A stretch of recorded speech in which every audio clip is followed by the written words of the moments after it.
Can you hear me or let's see. So I muted all the things. Hold on.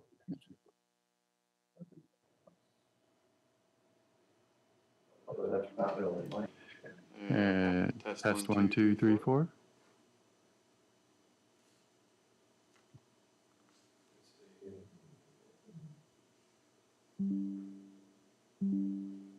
I heard something.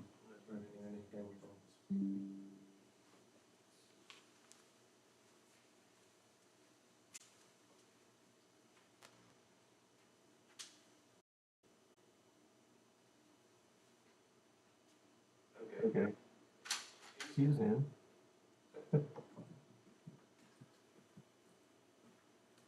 More difficulty. Can you hear me?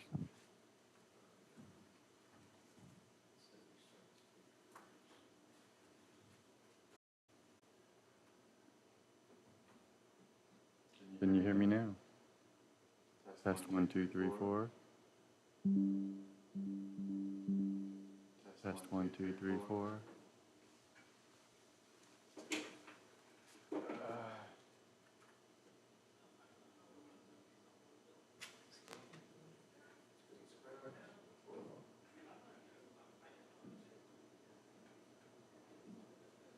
I think we did. It's external speakers. Yeah.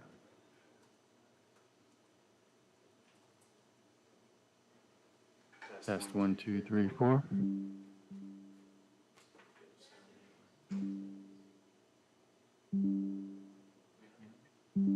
I'm hearing stuff you're doing. Did he join? He did. There's a. Yeah. He said he was going to try and talk on his iPad.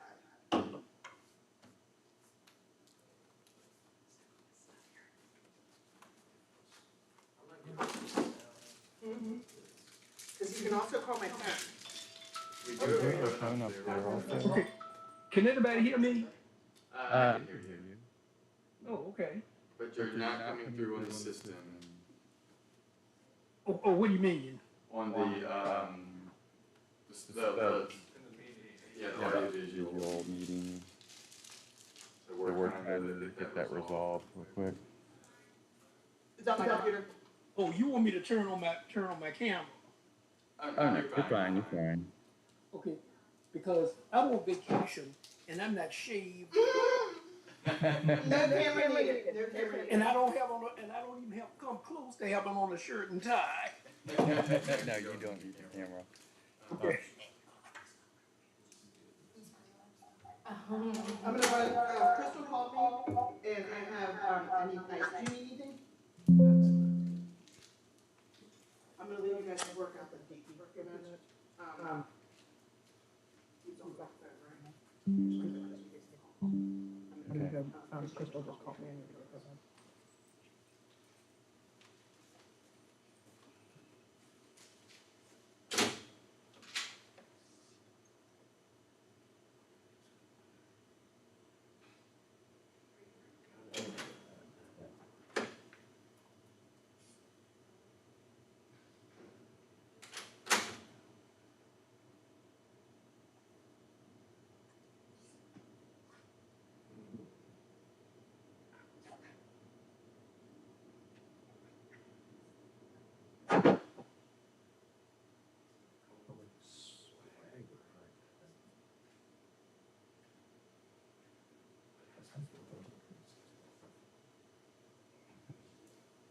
When sources of Extron, and I don't.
not getting sound on, Let the power plug down. yeah. It's going down, I guess, big ditch. You know, I wonder if it got disconnected when we got a new video card. They worked on it, Uh-huh. 3 weeks ago.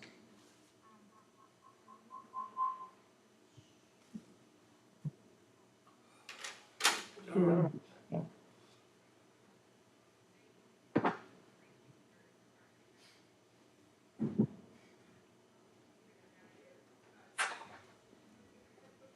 You're hearing what I'm doing.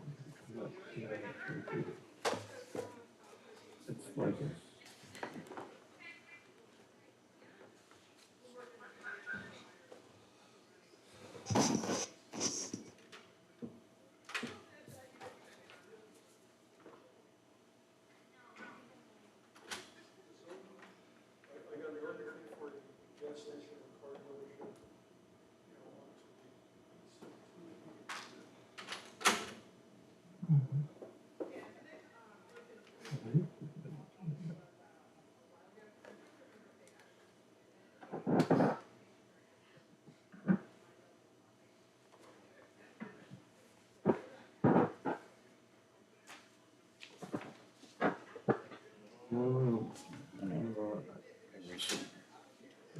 What's your backup plan?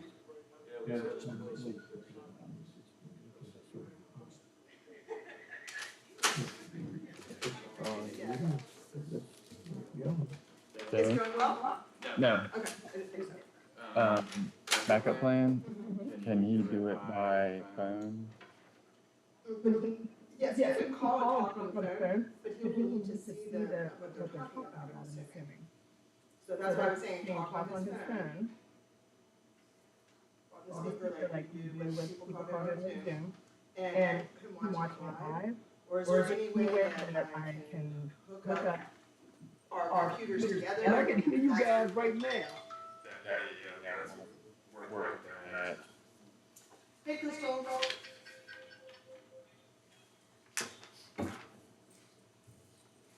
Hello, Virginia.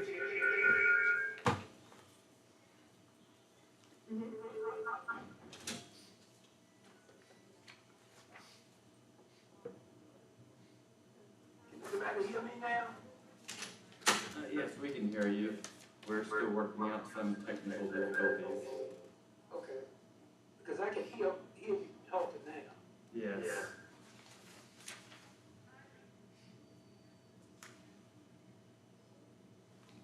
Yeah, we're just having difficulty broadcasting you over the system so everybody else can hear.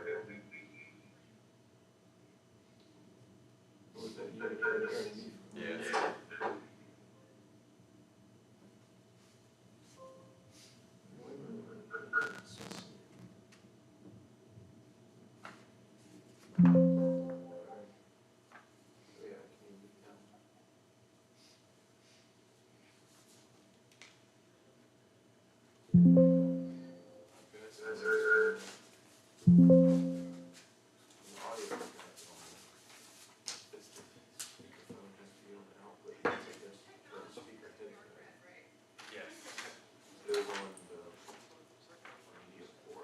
Oh, yeah, that has to be the headphone.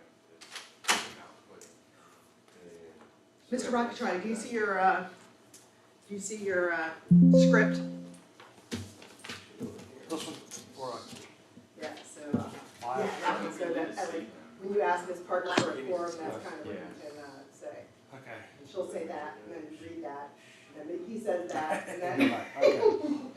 and actually, I mean, we're trying to get him on, so I'm a little nervous, so. Well, let's hope we can hook up.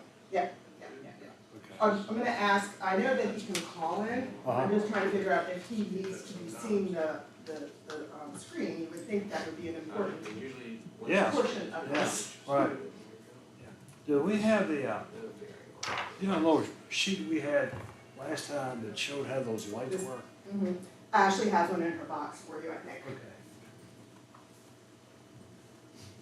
If not, we can print one off for you. Couldn't remember whether they were, they're all the same color though. I think they're green and yellow perhaps. Ms. Parker will know the answer to that.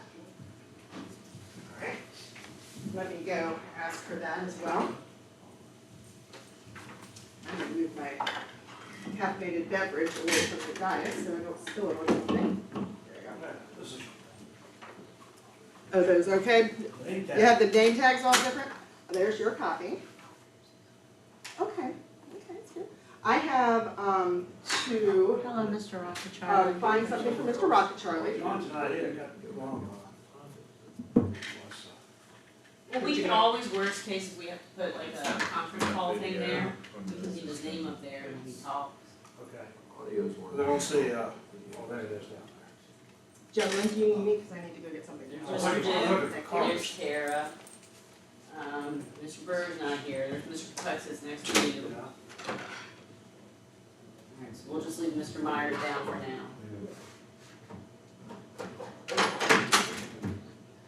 How are you doing? I don't know, who tell you it's paperwork? I'm getting over, I had, Sunday I went to the walk-in clinic for my primary care and a double ear infection, so. Hmm. Came in, I've been working from home trying to rest. Yeah. Today there was no rest for the weary. Most years are tough, yeah. As an adult, Hurt. yeah, I think I got it from, so last month when I was on vacation, I Uh-huh. went to Smith Mountain Lake, Mm-hmm. and VDH had a health advisory. I saw that in the paper. Well, when it's 95 degrees and you're out on a boat in the Yeah. water, you Yeah. kind of relent, you're like, I have no open wounds. Yeah. I just have to jump in real quick, I'm You gonna got swallow. holes here, holes here. Yeah. And so the funny thing is, Chuck, you know, from Timmins, they were, they went to Smith Mountain Lake too around the same time, I didn't know that. Uh-huh. But his son has had an ear infection for over Right. 2 weeks since they've been. Hmm. I guess all the warm weather I guess. is creating I guess. bacteria. We have a place down at Kerr Reservoir, Bugs Island Lake. Oh, And it has a pretty good flow of water through there, because it gets water from the Dan River and one of the other rivers there. And it moves pretty fast. Hello, can you hear You me? can swim in there and usually Yes. not have too much trouble. you know, it was, I thought it was good, I didn't see anything floating, but it definitely got me. Well, I'm sorry about that. It's all right, I'm here. Hey, Chris. How are you? I'm okay. How long we been doing this? A year and a half? A little while. Seems like longer than that. Seems longer than that. How you doing?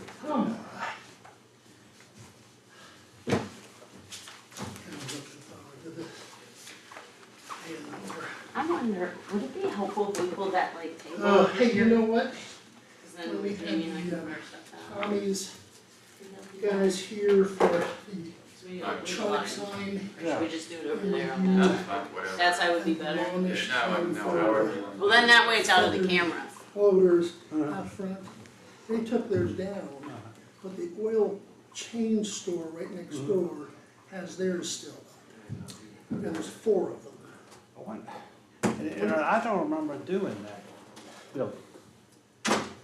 We didn't have to. We didn't have to, it was all. Part of times. No, I did it just by right. Anyway, where did you get the notice that you had read to him that day?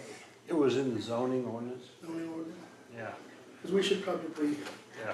have somebody in staff send them an email. Okay. Like, you know, you might have noticed that the neighbor took, Right. it's, you know, whatever you call those things, down and that by county code. we needed to move it. Jamie? Yes, ma'am. I was surprised that maybe that Tommy got one, or the two of one. We can lay our stuff. Yeah, Cross. I thought Yeah, maybe, how come you think- I thought maybe the same person owned them or maybe the same Yeah, corporation. and that way it's out of camera too. Right, so- Spread out. Okay, got it, because we went by there. That's a great idea. I noticed that Tommy. I have it, right? Well, I just, did you get what I'm saying? I thought that Good idea. Find we it. could at least Oh, we got it. just papers. How are you? Mail something to him by email. Yeah. Hard letter. Can you call them and unmute himself? Trying to see if there's something. He just called me.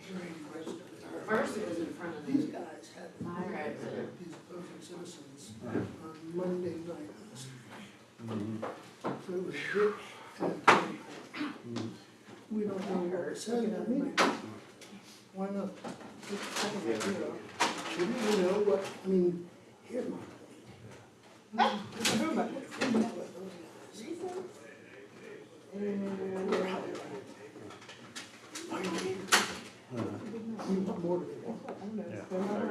I have to go get it, I'll go grab it for you. I mean, I'm sure you've gotten it too, all the divisions. Here's my stuff. But at least this way then, I know. have somewhere I to. don't think It's just that, that's stressing out. Now, we could ask them to amend I- this and comply with what, I'm gonna see what the people say. Because I asked them when I found it was. Yeah, I think they were in the wrong Yeah, spot. I know, it wasn't a real vote. Yeah, she was really Right. have it with them, said, well, they're trying to get John on They the want the thing. board to get it. You get John hooked up yet? Hey, Is John, I think that's what they're working on right now. so I get your feeling, but I know, it's just they don't want to move the board, right, so they're, they want it before us. You know, the main thing I've got from people, Hey, Tom, I'm looking at you guys right now. oh, Myers, I'm talking, where are you, boy? Be careful, you never can tell when they're on. That's dangerous. one of the stronger things from my guys is this little feeder road that they want to put at the end of the development. Hello, can you hear us? Yes, I can hear you and I can see you. And Broad, and they want to extend a new road over to Hockett. Well, they don't want that. I mean, I don't know, I mean, there's so many nitpicking out on it, I'm not sure we want to, amend.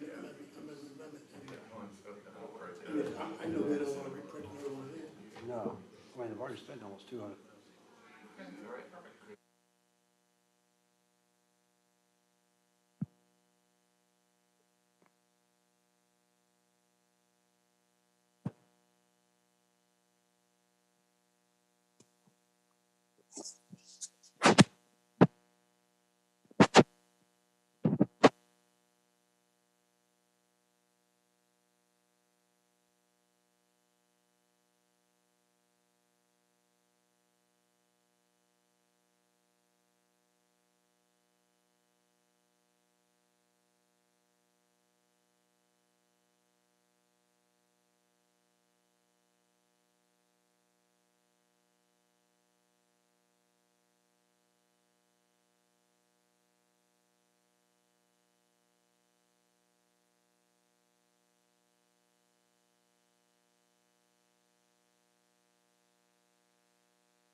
say that?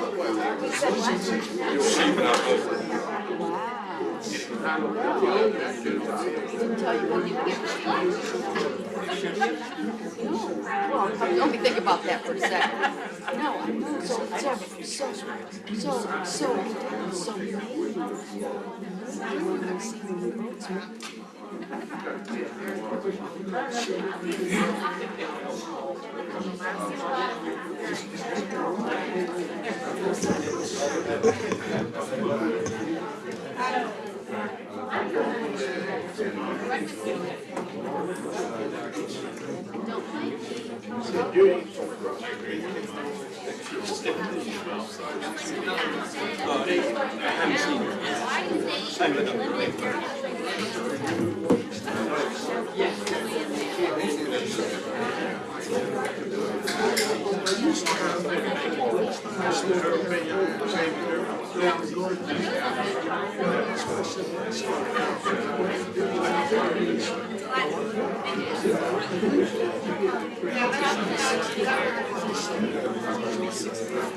We'll call the meeting of the Goochland County Planning Commission together.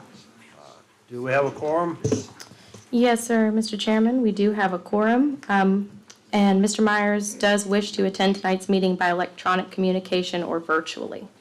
Okay, Section 210 of the Planning Commission bylaws allows participation by electronic communication upon approval of the Planning Commission chair.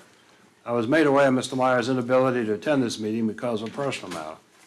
Mr. Myers, can you please state for the record the reason you're not able to attend this evening in person in your current location?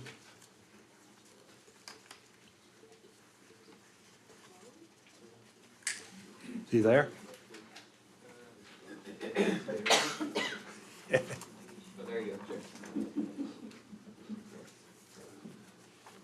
Could you hear me, Mr. Chairman? Yes.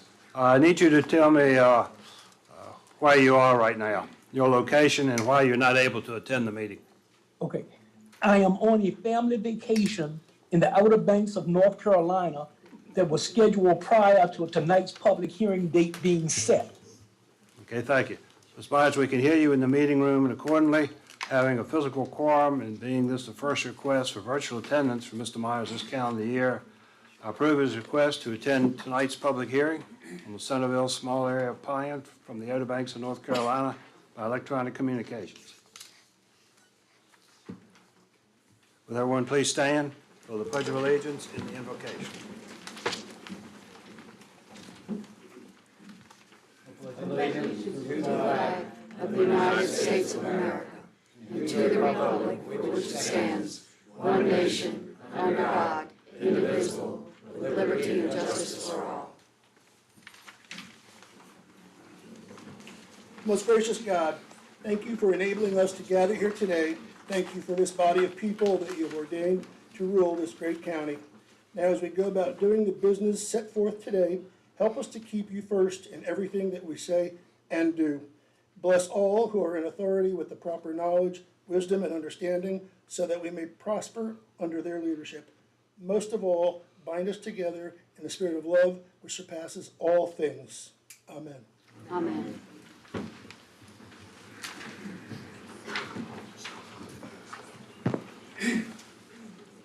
I'll now open the meeting for the citizen comment period for anything that's not on our agenda. Anything that doesn't have anything to do with the small area plan. Hearing none, I'll close the comment period. Are there any requests to defer? No, sir, no request to defer additions, deletions, or changes to the order of the public hearings. Our first public hearing item tonight is resolution recommending approval and certification of comprehensive plan amendment. The Centerville Small Area Plan is a proposed amendment to the Goochland County 2035 Comprehensive Plan. The Centerville Plan is intended to update, modify, and supplement all chapters in the 2035 plan, as well as to modify the 2040 Major Thoroughfare Plan and the Parks, Recreation, and Facilities 2020 through 2023 amended master plan. Thank you. Staff, put their presentation on. Yes, sir. Good evening, Mr. Rockacharlie and members of the commission. My name is Crystal Onitis, Deputy County Administrator for Goochland County. Before you all tonight, you will have a presentation from Timmons Group, specifically Chuck Rapp, on the Centerville Small Area Plan and the proposed comp plan amendments. We have gone through quite a process with this. As you all know, we had a June 15th joint work session with you all as a body and the Board of Supervisors, working through some of the concerns that we heard through the open house that was held in May, as well as the public hearing that we had previously with you all as a body, and addressing those from the deferral that was had. We heard those changes. We've worked to address those in this proposed document that you will have before you all for tonight. So Mr. Rapp will present an overview of the plan as a whole and specifically highlighting the adjustments and changes that were made and discussed as of June 15th, 2023. So without further ado, I will turn it over to Chuck Rapp. Thank you, Crystal. Good evening, members of the commission. It's a pleasure to be back here before you again this evening. And as she mentioned, my name is Chuck Rapp. I'm a senior project manager with Timmons Group. As we've met several times talking about this plan, again, we'll go over some of the, an overview of the plan and some of these changes that have taken place since. So some of the elements are similar, but as this is a public hearing, I'm going to go through all of those elements once again. I'm going to stay at a high level and really focus on the changes that have been made since our last public hearing. Just a brief overview of the timeline. You can see we've updated this timeline to reflect the additional months, past couple months that we've been working on this. It does show that when we had our last public hearing, also recognizes that we had the Courthouse Village Plan, did go through the process, did go before you all, as well as the board was adopted. And then we had the joint work session with the Board of Supervisors and y'all. And then here we are again this evening, and it also shows future public hearings with the Board of Supervisors on this plan in August. So again, just a quick recap as to how we use small area plans. This is really this guiding document, this vision that then sets the stage for more detailed work in the future. This is a 10 to 20 year time frame. It guides future rezoning applications. It does not change zoning.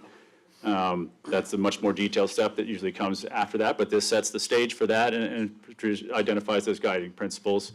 So this really focuses on the built environment, desired character, desired form, and tries to align development with capital investments with the county to keep pace with growth, and tries to create efficient use of land and infrastructure. So just kind of breeze through this introduction chapter. This was adopted with the last plan as well, and nothing has really changed here at all. But just again, we have pages for regional context, for transportation patterns, for commuting in and out of the county in relation to these two areas. We have the major employment centers, particularly around Centerville, is certainly important as it relates to the planning that we did here. And then just this idea of bringing forth the community goals that were expressed from the input that was given prior to us joining with the county to bring these plans forward, to focus on small business, on built form, on walkable public spaces, and community character. And hopefully the plan reflects that as we work through this. So I'll dive into the Centerville plan, which is really what we're here to discuss tonight. We'll talk about the changes that have happened, and as a high level here, we'll go through them, and then you'll see them implemented as we talk through the pages of the plan. So on June 15th, we had the joint work session with yourselves and the Board of Supervisors and discussed a lot of the input that was heard and what we propose to do to try and address some of those concerns. So you'll see that we have removed the mixed-use transition designation, which was previously on the southern side of Broad Street, and we have now expanded the mixed-use core to that south side of Broad Street. We've tried to expand some of the placemaking details of that mixed-use core to really emphasize the need for those, as that was a strong desire of the community. And we've created new transition zone pages that try to identify ways to mitigate the higher intensity proposed development up against lower intensity development. We provide some examples of what could be used to hopefully mitigate that. We've adjusted some of the transportation and greenway mapping, just some minor adjustments to the maps. We've added language for appropriately scaled lodging in the mixed-use core to hopefully address concerns over the size and character of what lodging might be if it were to be in that mixed-use area, as well as some additional language for parking in that mixed-use core. We've added language to the future study area to the southeast of the small area plan boundary to hopefully expand on that. And then we also added a page that talks about the development process here in Goochland County to provide some clarity as to This is really just a vision document and all the steps that would have to take place if a proposal were to come before the county. You have to go to the Planning Commission and the board as well, so we'll talk about that. There's also some additional concerns, which we've heard over the past couple months, as well as in public hearings and from feedback from staff. And a lot of that has to do with ways that we recommend this being addressed in a more detailed manner in future work. So things like density. We provide some general parameters for density in this plan, but really the specifics on density are more of a zoning text amendment update that we recommend as a future next step, similar to development standards. We provide some high-level things about building form and some street typical sections, things like that. But again, those would need to be codified into zoning text amendments. And also what we recommend is a pattern book or design guidelines that would come as a next step to further some of that. Similarly, architectural details. You'll see some things in here about building massing. We're really talking about building relationship to streets and heights and general sizes of buildings versus some of the detailed architectural standards that would come through a pattern book as well, or the planned development process coming forward. If you have a PUD come forward, you're often going to have building elevations and things like that that really spell some of that out. There's concerns about transportation improvements and alignments that are in this plan. And again, that often follows the planned development process. So if a development comes forward, there's transportation improvements. Those will be vetted throughout that process. As well as if you have a funded project, you're going to get into specific engineering design of each individual project. Whereas here we try to keep things at a high level in this plan and recommend some general guidelines that then could hopefully feed into the more specific design of that. And obviously those projects have to be funded through the MTP or the CIP with the county. In a similar way, Parks and Recreation, public spaces, things like that. Again, we provide a high level, some recommendations that the county should pursue some of those ideas, but those would then need to be implemented through the Parks Master Plan or specific studies for maybe a plaza or a park, and then funded through the CIP as well. So a lot of the stuff you'll see in here tries to maintain this idea of high level of guidance, of suggesting some elements that would then need to be vetted much further, but it's important that they're in this document to provide that guidance as the county works through some of those more specific implementation methods.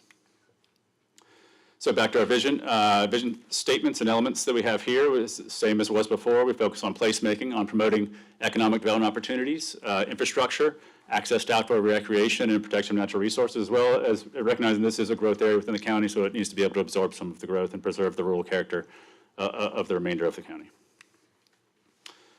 It's just a map that we've had in here. Nothing has really changed on here other than emphasizing that future study area that you do see to the southeast of this. And as I mentioned, we have some language that calls that out in the economic development section with a little more specifics. We have, again, our existing conditions map that just shows the existing layout of the transportation network within the small area boundary. It shows arterial streets, local streets, collector streets, sidewalks.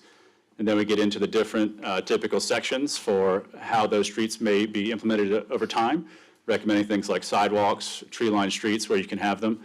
And there's different capacities for each of these streets. So you have local streets, collector streets, which are more of the, provide that secondary network that can really provide the interconnectivity throughout the small area plan boundary to help alleviate traffic congestion and provide some other means to getting around. That's where we really promote that multimodal component of bike lanes and sidewalks. And again, this is just a guidance element here where it would have to be implemented much more detailed standards in a zoning ordinance. By putting it in here, it provides that guidance for when those come forward. Similar to arterial streets, you have your high capacity roads. Nothing has changed here. They are what they are. They're existing. Not proposing anything new there as well. Then one of the elements that we had always heard that we certainly felt the need to address was the idea of pedestrian access across Broad Street. It's a busy road. You've got 4 lanes. You've got the turn lane. And as this area densifies, there certainly is going to be a need to ensure safe pedestrian access across that road. So this is an example of a mid-block crossing. It's a common implementation method that VDOT certainly supports, and it provides a refuge island in the center there, so you're only crossing 2 lanes at a time. You may have signage for that crosswalk. You may have flashing beacons. There's a number of ways to make that safe, but we just want to at least get it in here so that as the need arises and opportunities come, the county can pursue that at the right time. The other thing we talked about was ways to try and create some improvements to the appearance and the character of Broad Street. So what we see here in this image is the sidewalk pulled back off of the curb. So you have the 6-foot buffer strip that VDOT recommends for street trees to provide a little separation for the pedestrian that might be on Broad Street. And you see some additional landscaping also on the side. We've got shrubs. We've got a horse fence proposed here to kind of bring some of the rural equestrian nature of Goochland County and try and kind of emphasize that sense of place here and tie it back to the remainder of the county. Similar as before, we have greenways, we have different types, we have paved paths, trails, and boardwalks, and we get into some language in here as to where you should implement each one, so we provide this menu of options to fit the right scenario based on the conditions of the proposed development or the opportunity that presents itself. And then here is an updated transportation network. It incorporates all of the proposed streets, greenways, multi-use paths, sidewalks that are part of either the county's approved plans or approved developments that are already in the pipeline here as well. We did do a couple of modifications here. Mainly, we just clipped everything so that it just is restricted to the boundary of the small area plan on this map. Previously, we were showing some things expanding beyond it that did still align with the county's plans, but we want to really focus it just on this plan area boundary. There's some minor modifications to the greenway as well that's align exactly what the county has adopted so far. Again, there's a heavy need for parks in this area or public spaces as well. So we've done some recommendations as to maybe a public plaza in the mixed-use core, as well as some potential park locations along greenway corridors that could be developed over time when those opportunities present themselves. I also would encourage the county to pursue public-private partnerships, things like the Mannequin Market for a farmer's market, make sure that's a permanent location within the small area plan boundary. As well as pursuing things like active recreation, passive recreation, with maybe local sports providers or other opportunities, nonprofits, and things like that when opportunities present themselves as well. To really maybe find other ways and creative methods for implementing some of that outdoor recreation and park space that was certainly requested. So land use, this is what we're really all here to talk about tonight. It's what everybody's interested in. So this is the updated land use map based on the discussions that we had with yourselves and the board. About a month ago. And so you will see here that we do have that mixed-use core extending to the south of Broad Street as well, replacing what was the mixed-use transition zone. And what we really try to do here is focus the idea of higher intensities at the core and along the primary roadways throughout the small area plan boundary. So on Ashland Road, on Broad Street, on Mannequin Road. What we really try to do is capitalize on that existing infrastructure. And I would certainly recommend ensuring that we have similar land uses on either side of a major roadway like that, so you have a complete corridor rather than using a road as a transition zone. That way you really transition out from those corridors, and so you're here with lower intensities as you transition to the rural area. So where you might have 64 with economic development property, transitioning to more of a neighborhood residential to a single-family residential as you work your way towards the edge. You'll see that reflected as we go through this. So at the mixed-use core again, here's the updated map that shows it again to the southern portion of Broad Street as well. And we're showing two different sizes of buildings here, a 3-story building or a 2-story building, both within the recommended ranges that we were recommending here. We have primary uses that are suggested here. And one thing I'll say about these primary uses, this is again a very high-level document. So these uses here, retail, service, office, are at a much higher level than you're typically going to see in a zoning ordinance. So zoning ordinance is going to dive to much more specifics with what type of retail, what type of service. Whereas in a land use document, we want to keep it at a high level. And then that provides some guidance as you work through some of those details in future zoning text amendments. So the image that you have here shows that relationship of a larger setback on Broad Street on the left, and then on the right, closer to the map there, you have that relationship of the internal road network trying to activate that pedestrian scale on that and create that some additional activity there, rather than seeing maybe the back of buildings or dumpsters, trying to actually have some engagement on that side as well. We also added some stuff here in the mixed-use core just to try and emphasize some of that placemaking, some of that active spaces on the internal roadway networks, as I mentioned there. So here's a concept again, just for a small little seating area, a plaza, maybe a fountain, something like that, to create some elements to gather around and create some activity. And we have some example images here of how you can have those higher standards in your design guidelines or your pattern book or your zoning ordinance as things move forward to create some of those maybe brick-lined streets, small seating areas, some additional landscaping that's often above and beyond the bare minimum that you see through a typical development. The mixed-use commercial, nothing has really changed here. This is those areas close to the interchanges where you have a lot of existing businesses already, and so where things are more oriented towards goods and services, you're driving to those often, so you can have larger setbacks, maybe some larger buildings where you do already have some larger buildings as well out there. So again, nothing has really changed on those. We just kept those as they were. economic development. We did add some information here to that future study area to the southeast of this boundary as well, and that's where we really want to focus on, creating that business plan, making sure that that the county can attract the right sectors there, and that the infrastructure can keep up with what that demand is and have more of a targeted focus, the idea of job creation and everything in that area. So then we have neighborhood residential, and this is that idea of transitioning.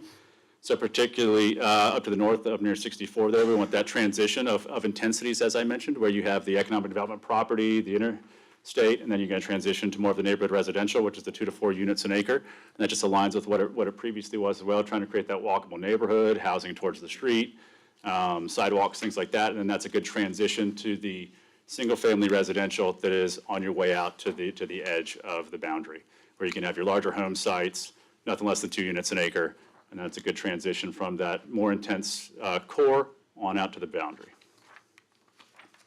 With the residential housing types, we went in and just edited those to remove the reference to the mixed-use transition, and now we have the mixed-use core in place of that. Nothing really has changed other than that on those. The main thing that we did add, trying to respond to many of the comments, there were concerns about the adjacency of the mixed-use development to some of the single-family residential, particularly some of the existing neighborhoods. So we've added a couple pages into this about transition zones. And so here we have a map that highlights where those transition zones could be. There certainly could be more of them, but this is certainly some of the obvious ones where you have the economic development property, you have mixed-use property, and you have what would be residential existing or proposed adjacent to it. And so the idea there is to then mitigate the impacts of what that more intense development might be and ensure some compatibility over time. So we've added some illustrations in there as well for transition examples. This is certainly not an exhaustive list, but it is some of the more common elements that you see. And so we have here at the top, you have an enhanced landscape buffer where you can have additional landscape requirements, much more than what you typically see in a zoning ordinance. So that's where you would take this and implement it into a zoning ordinance as to specifically what that is. But the idea of additional vegetation to provide that screen, that heavier screen, so that more intense use is mitigated. You also have things like a building height step back, where you can create a lower building height when it's adjacent to the residential property to mitigate that visual impact as well. And then also a third one is an increased building setback, so pushing that building further away from the residential property. So those are 3 options that could be implemented. You could be a combination of any of those. There could be additional options based on the existing conditions of a site. Maybe there's a particular stream or some topography challenges. So this isn't meant to be exhaustive, but these are 3 very common ones that are implemented regularly that we would encourage the county to consider when a development comes forward in one of these mixed-use or economic development zones where it's adjacent to residential. One of the things we did was try to outline the development process. We worked with the county staff here to identify, there's a lot of concerns about what does this do if we adopt this land use map? Does this just open the floodgates for development? What we really wanted to highlight here was that you still have to follow a process. And so if a rezoning is proposed, it still has to go through meetings with staff. It has to go through community meetings. It has to go through pre-application process. There's going to be a public hearing with y'all as a commission, a public hearing with the board. There's a long process before where there would be public input, and there would be opportunities to refine some of those development proposals based on the unique characteristics of each site and how it relates to the adjacent properties. And the land use regulatory controls, again, so this is a guide in here, and so I want to really emphasize that this chart is in here at a high level to provide some guidance for staff here at the county to take the next steps towards implementing the zoning ordinance changes or things like overlays or those design standards. That it's important to have these elements in this plan so that it provides that foundation, that framework, so that there is a starting place. And so where we're saying here, maybe a 2-3-story building in the mixed-use core, that doesn't spell out exactly how high that building should be. So as you work through the zoning ordinance, it's going to get into the exact feet, or things like setbacks, or as I mentioned, the uses. When we just say retail here or service, there's a whole lot of stuff that can go underneath that, and that's where the zoning ordinance updates will dive into the specifics of what those are. And we talk about things where should parking be relegated. However, a zoning ordinance is going to talk about specific setbacks and widths and all the details as to how to implement that. We try to stay at a high level with this and just talk about general building form and general locations of things so that there is at least that foundation that's been endorsed by y'all as the commission, as the board, and hopefully the community to move those things forward in a way that everyone is in agreement on. As was before, we have priority projects. And I'll just emphasize here, when you see priority 1, 2, and 3, it's not that 1 is more important than number 3. These are just 3 priorities in each of these categories that were identified in the prior sections of this plan.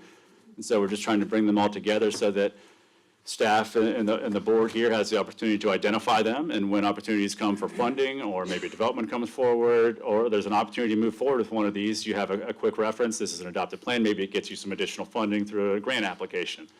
But by having it in here, it identifies it as a potential project, and it helps you move forward with it in a way that you can hopefully check some of these off over time. And the last, just mention again, we have a public hearing scheduled with the board on August 7th in a couple weeks. Go over this plan elements as well, so there'll be additional opportunities for the public to comment on that and hopefully carry forward whatever recommendation may or may not come out of the Planning Commission this evening. With that, I will pause for questions. Board have any questions? One question I have is, can you explain briefly how this plan differs from the previous plans? From the one past public hearing that we had? Our current plan. I will defer to staff on that one because they are the owners of those. So, Mr. Rockacharlie, to be clear, are you referring to the prior consultant work and plans, or the plan that was previously from Timmons before you all for public hearing? Existing comprehensive.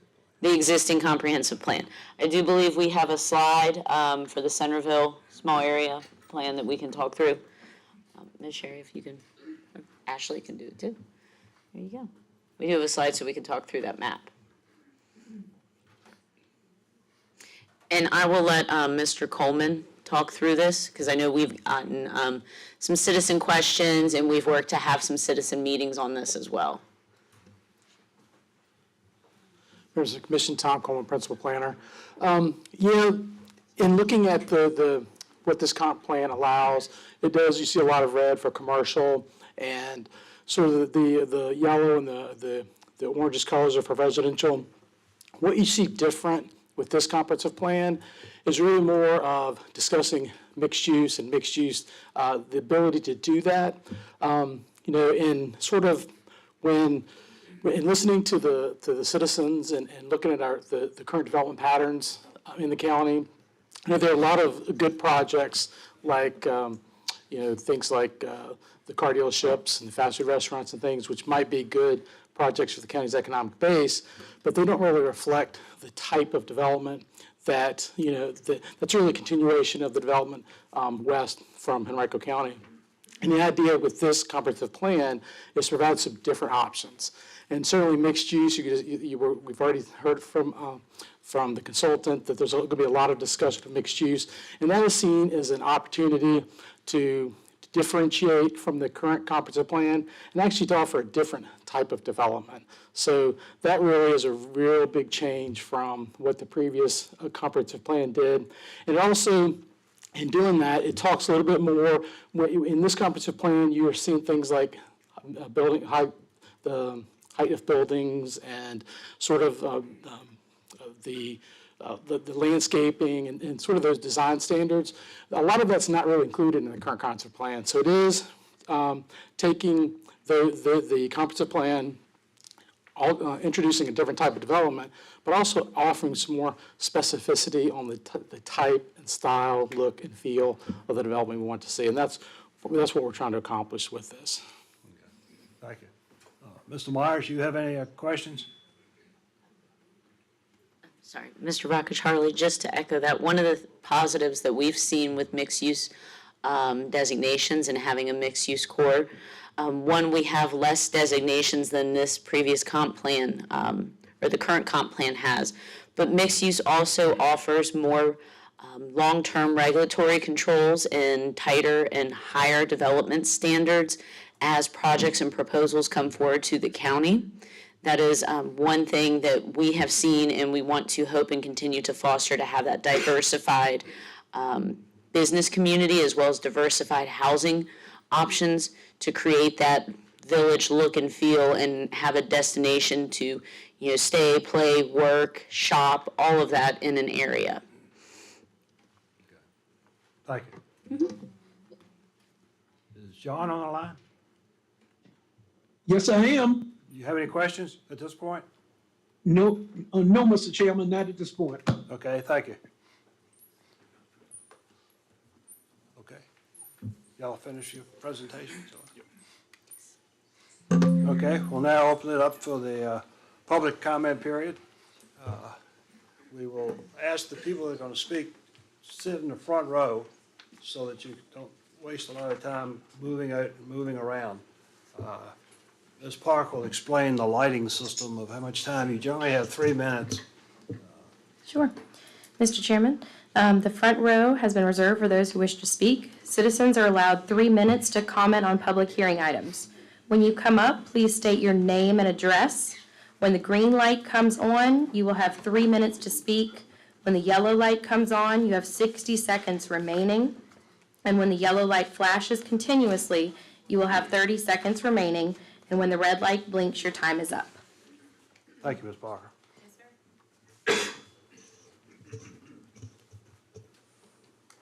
We'll open it for public comment period. And please, try not to be redundant.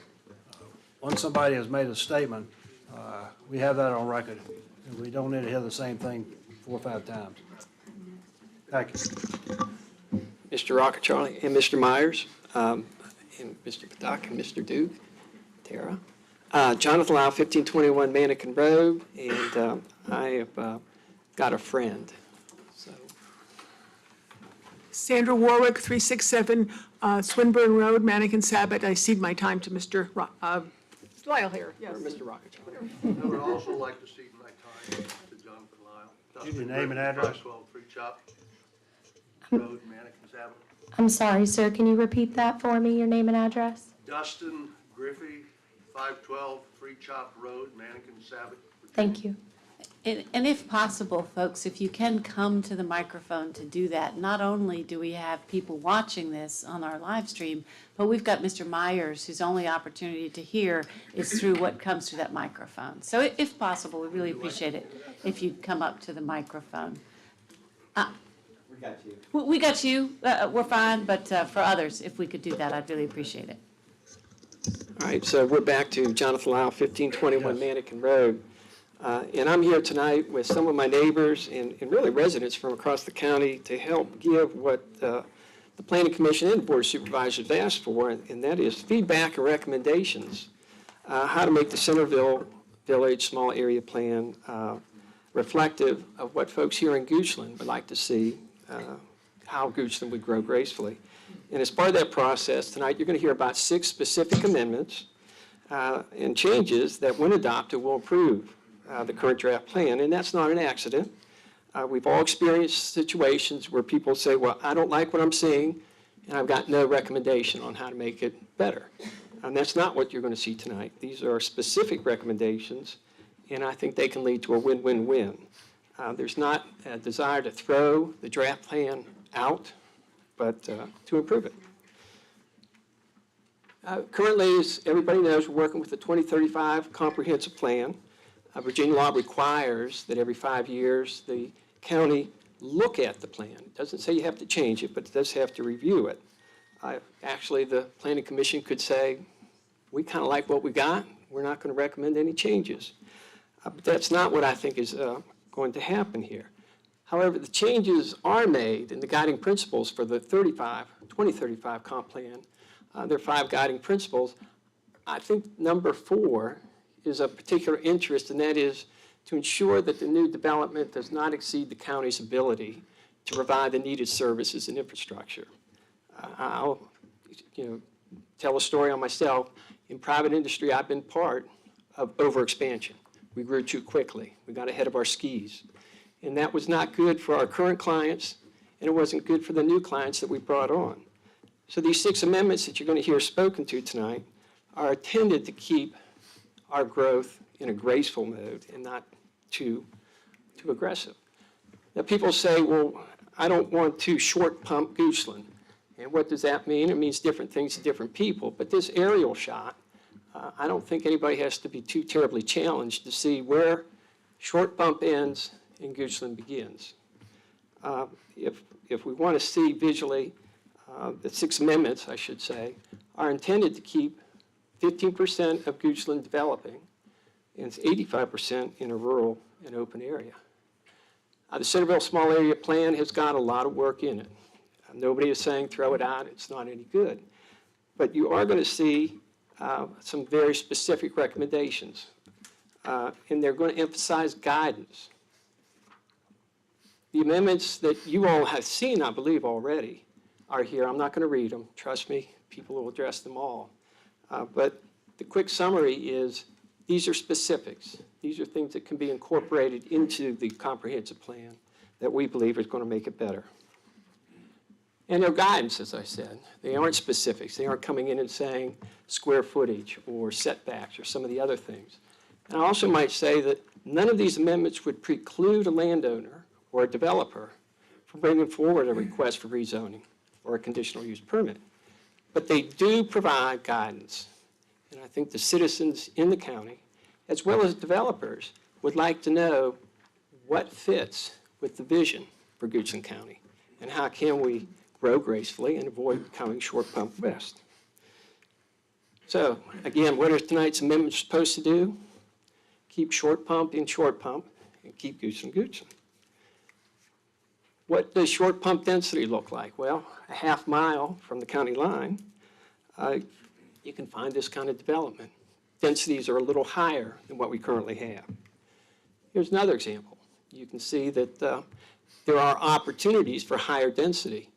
This is not what I'm hearing people say they would like to see Goochland become, particularly the core village of Centerville. How much density is too much? I can't say what is too much, but I can say this is not what I'm hearing people say they would like to see in Goochland. And let's consider just one of the amendments, number 6. It directs that lodging be put in the B3 industrial or commercial areas near the interchanges for the interstates. Without that amendment, a developer might feel like, well, guidance says we can put hotels in Centerville, right across from the Acme Stove, right between the Truist Bank and the Shell station. Well, do you think this room would be filled with people saying, yeah, let's put a Fairfield Inn right there between Truist and the Shell station? Do you think that they would think that's a pretty good idea? Or do you think they would be here saying that's not the vision we have? So by incorporating Amendment 6, we're redirecting development into areas where I think people would like to see it. So, surprise, I'm not using all the borrowed time I needed.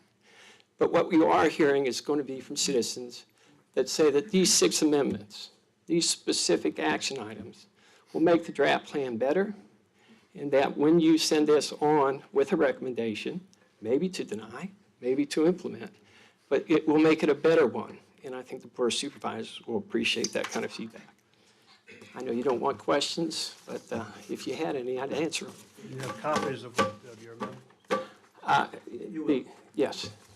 The answer is yes. Thank you very much. Thank you. Yes, indeed. Whoops.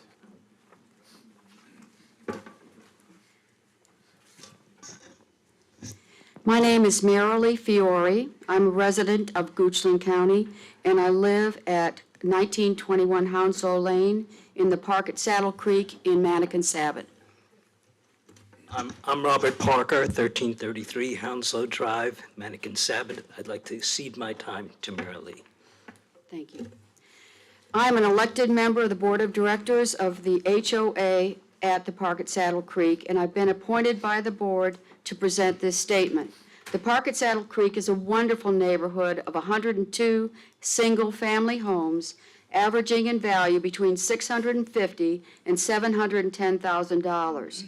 The estimated total real estate taxes, both Goochland County real estate tax and Tuckahoe Creek ad valorem tax, paid by Saddle Creek residents is over $600,000 per year. The HOA board and many of our HOA members have reviewed and discussed the proposed plan for Centerville. We appreciate the energy and effort the county has taken to look to the future of Centerville and to provide professional insight and to meet with us, the citizens, and hear our concerns. We recognize that change is inevitable, and thoughtful change is essential. We are in general agreement with many of the ideas presented in this comprehensive plan, but we have the following comments for your consideration. Number one, we feel the majority of commercial, mixed-use, and economic development portions of this plan are well-placed north of Broad Street Road. South of Broad Street Road, we believe the vision of neighborhood residential and single-family homes is appropriate. We recognize land use bordering the south side of Broad Street Road now is commercial. However, we are not sure it should be mixed-use core. We feel that mixed-use core is a failed concept for small community areas like ours, particularly with close-by Short Pump providing so many more options for mixed use. We do appreciate and feel vital the already existing established tree buffer between our peaceful neighborhood and specifically the homes on Hounslow Drive and the commercial establishments that are there on the south side of Broad Street. Right now, we've got a great tree buffer, and we don't want to lose this buffer with mixed-use core coming in. It is evident that the relocation of Hockett Road to directly connect with Ashland Road, Route 623, has been planned for some time based upon the already existing road opening that has been constructed on the south curb line of Broad Street Road. This makes some sense. However, we question what happens to the existing Hockett Road, Broad Street Road intersection and the access to big businesses that are already there. Will the median stay open on Broad Street, or will it be closed, impacting access to some of those neighborhood businesses? And finally, we also see in the plan the additional road concept proposed, suggesting a parallel road behind commercial mixed-use areas south of Broad Street. This road would connect Hockett Road and essentially Ashland Road and 623 with Mannequin Road running right behind and through our neighborhood. We feel this is a needless duplication of east-west roading when the Hockett and Ashland Road connection will provide multiple direction options for motorists. Why increase traffic through our sleepy neighborhood when so many vehicles using that connection would only be seeking a quick shortcut rather than accessing the final destination of the park at Saddle Creek? This increased traffic through our neighborhood development seems to be a short-sighted vision by someone who does not live in our peaceful community. It is a community where many of us, mostly senior citizens, more than frequently walk pets and stroll, visiting with other residents. We have lots of pedestrians in the park at Saddle Creek. Heavy traffic and residential neighborhoods are a mismatch and not consistent. Our entire community is alarmed and concerned about our privacy, our safety, and security should Saddle Creek Parkway be extended through to Hockett Road. We hope that you will defer vote upon this or change this or vote against it, and I thank you very much for this opportunity. Thank you. Thank you.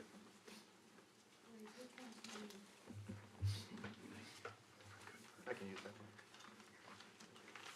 one. Hi, good evening.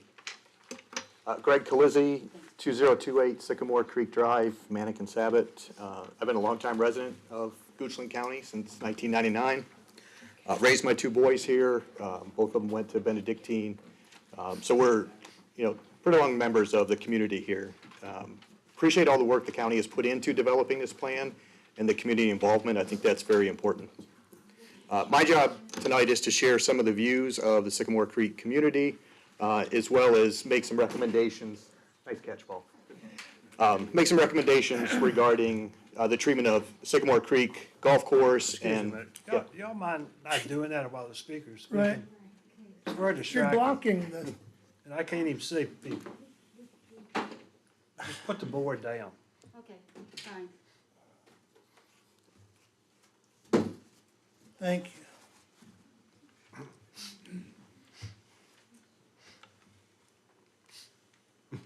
Go ahead. I'll rewind a little We'll bit. charge you.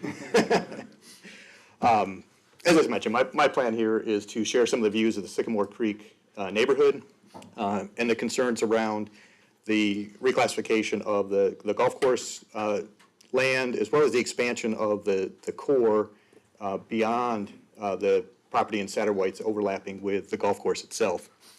And two other pieces of property that are south of Broad Street that have been also added to the mixed core that today are single-family residential.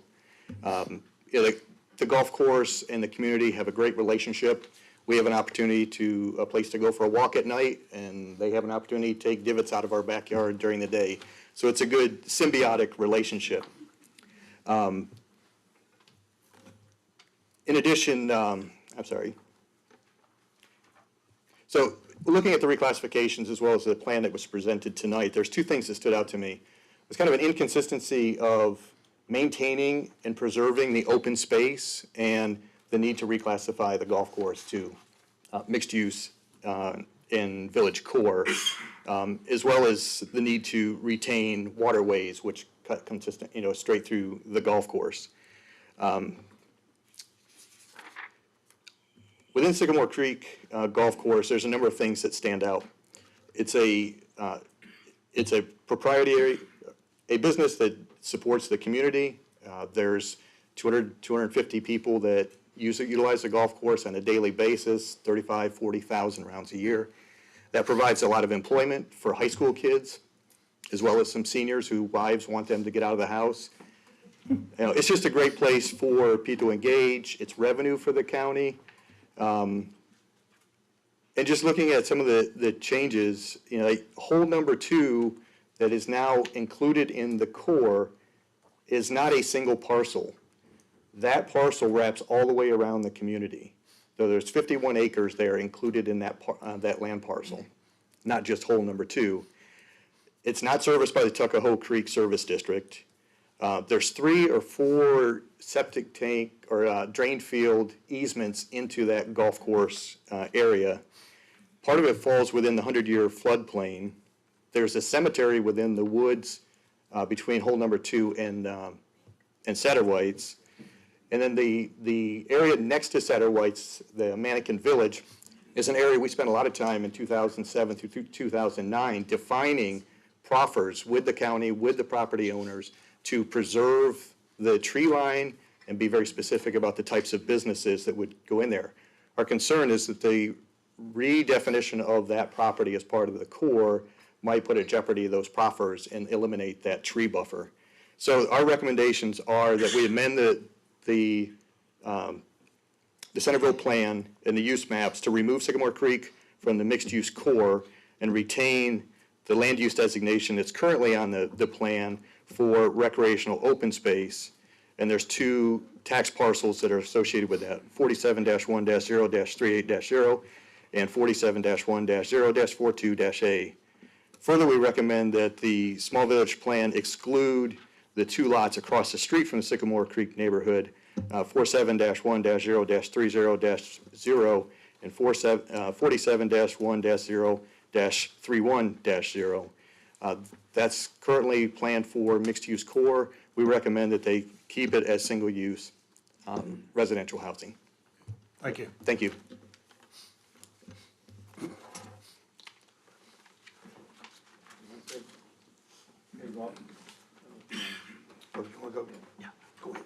Hello, Mike Luscombe, 220 Broad Street Road. I live on the west side, Sycamore Creek Golf Course, between holes 4 and 5. I can be brief. Looking at the county map, we have what I see as 5 public parks. They're all, I believe, in District 3 of the county, 5 public parks. We're talking tonight about District 4 and 5, and in District 4 and 5, we have 5 golf courses. Of the 5 golf courses, only 1 is public. So when you look across all that space, open space, public use space, you have 1 public golf course in our area where all the intensity of the development is coming in. Now, if we look 5 minutes down the road, what's becoming 10 minutes with traffic lights in Short Pump, we've got all the intensity, which is an interesting word, I think, that's being used a lot, intensity. It's really the reason people come to Goochland is to escape the intensity. But anyway, we've got all the intensity of, we're the most over-retailed country in the world, and Richmond is one of the most over-retailed cities in the country. We've got all that 5-10 minutes away. And we've got a plethora of new multifamily housing right there. So I guess the question I have, and I would believe that most of the folks here tonight have, is since all the money that's been invested in the comprehensive plan and the small area plan, what public need has changed? What's changed? What's driving the need to make these land use designation changes? That's the open question in my mind. Thank you. Thank you.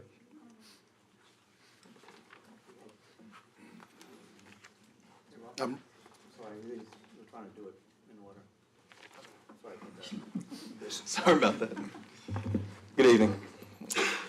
My name's Chad Lawson, reside at 2001 Sycamore Creek Drive. I'd like to first start off by asking, the question, would any of you like to wake up one day and find a Long John Silver's in your backyard? I mean, who's actually keeping those places open anymore, right? Well, this is honestly the fight that our neighborhood is now being faced with.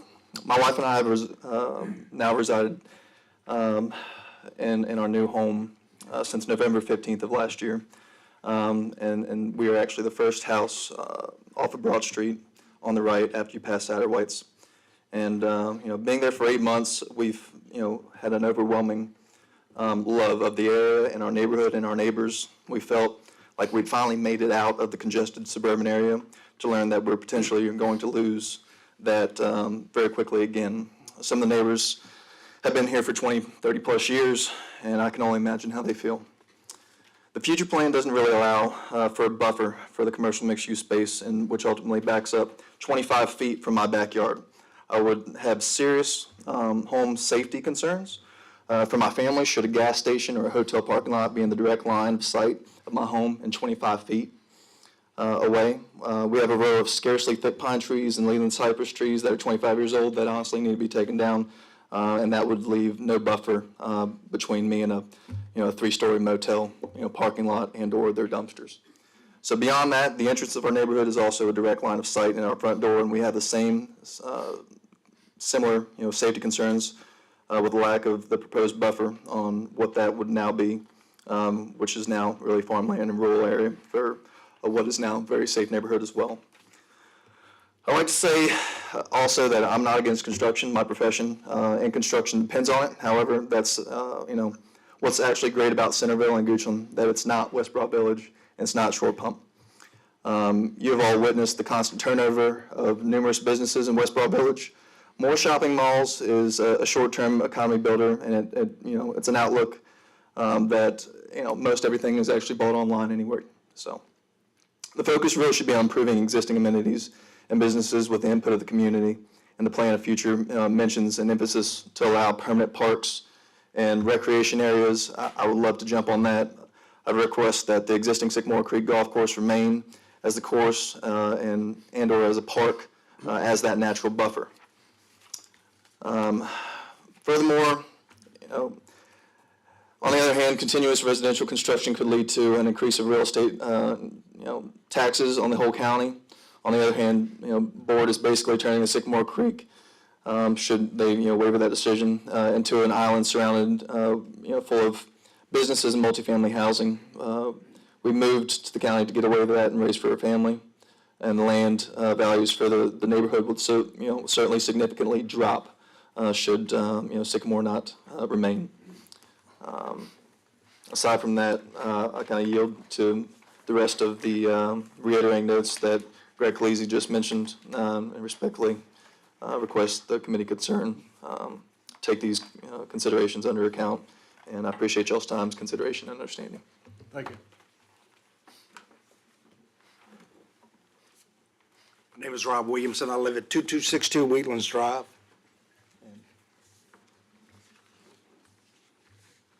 I'm Michelle Williamson. I live at 2262 Wheatlands Drive, and I'm giving my minutes to him. My name is Pat Hendy. I live at 2337 Wheatlands Drive, and I cede to Mr. Williams my 3 minutes. Thank Thank you for giving me the opportunity to respond to the land use map, page 16, and the new plan that is your package, page 23, that shows the map with the gold coloring on the north side of Broad Street in the upper left-hand corner, and then the matrix that adjoins that page, and the description of neighborhood residential, the 2 to 4 units per acre density.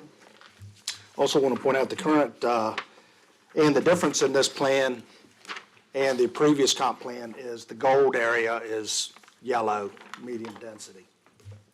Also in the comp plan, there's a provision in a residential development that says use the 2035 plan to determine appropriate densities. So when it's superseded, that plan will be used to do proper densities. So let me start with a question. Tuckahoe Bridge South has RPUD zoning and is almost built out with 49 homes, not 122 homes as allowed by RPUD ordinance. So why is that? But before I give an answer, I want to recommend that the Centerville Small Area Plan, the page 16, your package, page 23, change the residential neighborhood gold back to single-family residential yellow for Tuckahoe Bridge North and the adjoining 136-acre parcel, and realign those with the densities in the current comp plan land use map. And you should have a copy of the 4 tax parcels that are affected. The reason I make this request is without this amendment, the new residential neighborhood designation opens a Pandora's box of issues with creating new zoning ordinances that are needed to execute the Centerville Small Area Plan. This will result in staff spending countless hours drawing up new ordinances, which are going to be required, and then processing rezoning requests and plan of developments for the listed parcels. A lot of work by staff and the Board of Supervisors went into Tuckahoe Bridge RPUD zoning in its current form to ensure it complied with the current comp plan's medium density. The reasons for this were many. No suburban densities were north of Broad Street and west of the golf course. Tapering down densities is a requirement in the comp plan on the western boundary, where it butts up against farmlands. And traffic issues on Rockville Road and where it intersects Ashland Roads were many, just to name a few. Now imagine the listed parcels in Tuckahoe Bridge North being designated residential neighborhood by this new plan that say up to 4 dwellings per acre. And keep in mind the total Tuckahoe Bridge project currently is 98 total homes on 98 acres. With the new designation, the north side alone will be eligible for 196 homes, 4 times 49, almost twice the originally approved density. Furthermore, the adjoining 136 acres will have possibly 544 homes. That's 544, 4 times 136. That's a total of 740 homes on less than a 1 mile stretch of Rockville Road alone. Now, I've heard county leadership say that repeatedly that approving the small area plan doesn't really mean much because they can implement the power to simply approve or disapprove requests on a case-by-case basis, really with no technical justification, but taking each request one-on-one and making a decision. Each time they also quote talking points to remember that the small area plan does not instantly change zoning ordinances, and the ordinances are the legally binding requirements. Those statements in the talking points are true. However, I believe they're disingenuous at best. The full truth paints a different story. What it omits, in my opinion, there will be tremendous pressure by developer landowners to get new zoning ordinances written and approved with maximum densities as stated in the new small area plan, up to and include possible legal action if they're denied. That's always a possibility. In my opinion, getting these tax parcels changed to residential neighborhood is the only reason that they're currently residential neighborhood designated on the new plan. So if the maximum urban density was not desired, then there was no need to change them to residential neighborhood. So why did they do it? It seems pretty obvious to me. The staff didn't do it on their own. There was a request made. In my humble opinion, $740 million homes is a tremendous motivator. $740 million can buy the best legal team to swamp this county's small legal and planning staffs, which I don't want to see. Why wouldn't you prevent that if you had the chance to amend the plan? Now, let me answer the question. Tuckahoe Bridge was approved with 49 homes on north side and 49 homes on the south on 98 acres. And it was approved as RPUD 1 acre average. If I use the argument that the ordinances are legally binding and the comp plan doesn't mean much, then Tuckahoe Bridge should be the 2.5 homes per acre at 245 units, but they're not. The comp plan's little medium density detail was used confidently by the Board of Supervisors, limiting density and ensuring the project complied with the 2035 comp plan's medium 1 home per acre average. Tuckahoe Bridge South unravels the notion that the comp plan is meaningless and the details don't matter. To my knowledge, developers and landowners have not presented in public a compelling argument as to why a residential neighborhood for the listed tax parcels is a benefit to the county citizens and resolves an existing need. Please implement the requested amendment change and protect the Centerville Village, the current citizens, the western transitional areas, and Rockville Road. Thank you.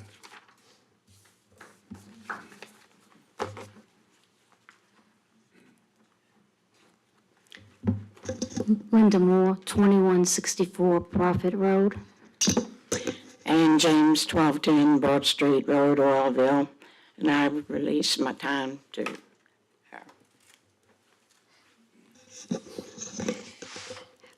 There is a package of information that I have given you so that we can try to stay focused on what I am asking.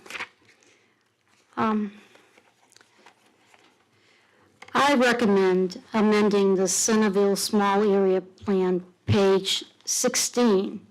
And what I'm looking at is the matrix that in removing use and density, heights, major masking and street relationships, and parking descriptions. These are in the zoning ordinances explicitly. I also recommend that on page 27, the land use regulatory controls also removes uses and density descriptions, as they too are also in the zoning ordinance districts specifically.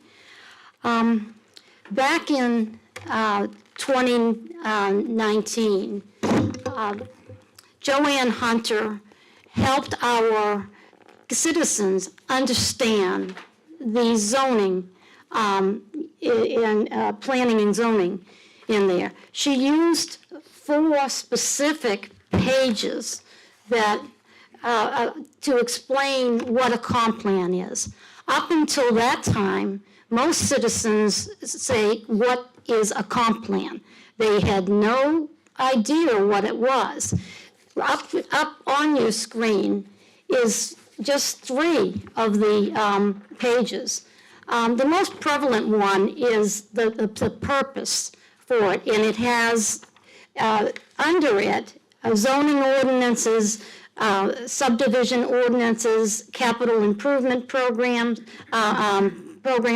and other of the plans that we're looking to change through the comp plan.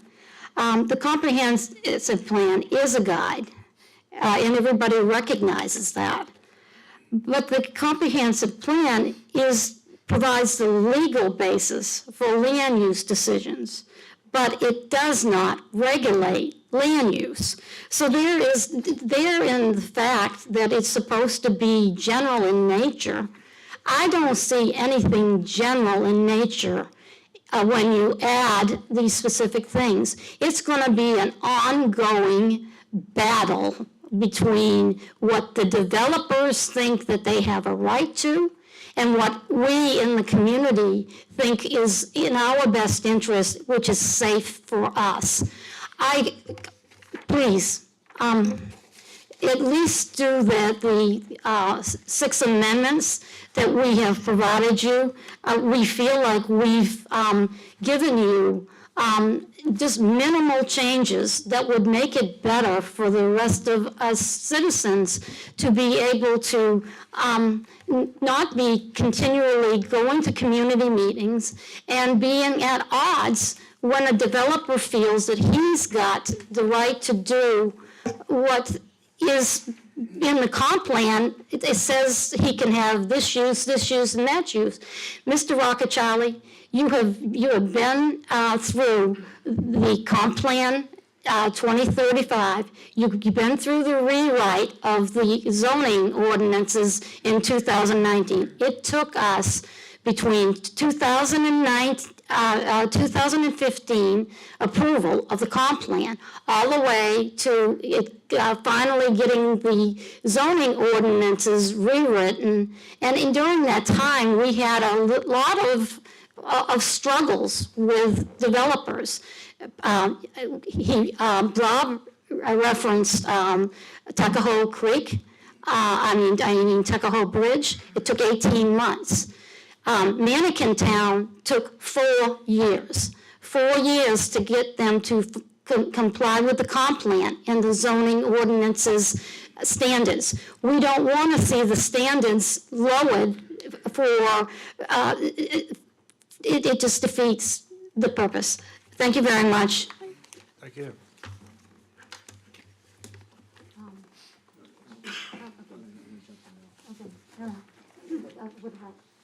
He can do it.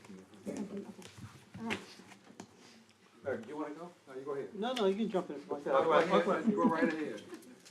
Y'all have already talked about something. All right. There you go.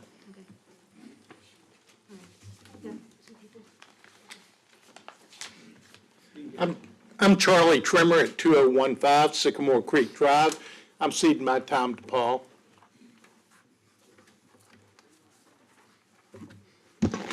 Doug Knapp, 2337 Wheatlands Drive, Mannequin Sabbath, and I will cede my 3 minutes to Paul Costello. Thank you. And Ashley's passing out some documents that we've referred to several times about these 6 amendments. My name is Paul Costello, and I live at 2011 Sycamore Creek Drive, Mannequin Sabbath. The community vision for the Centerville Village Core focuses on small-scale development, promoting local businesses, and preserving open space.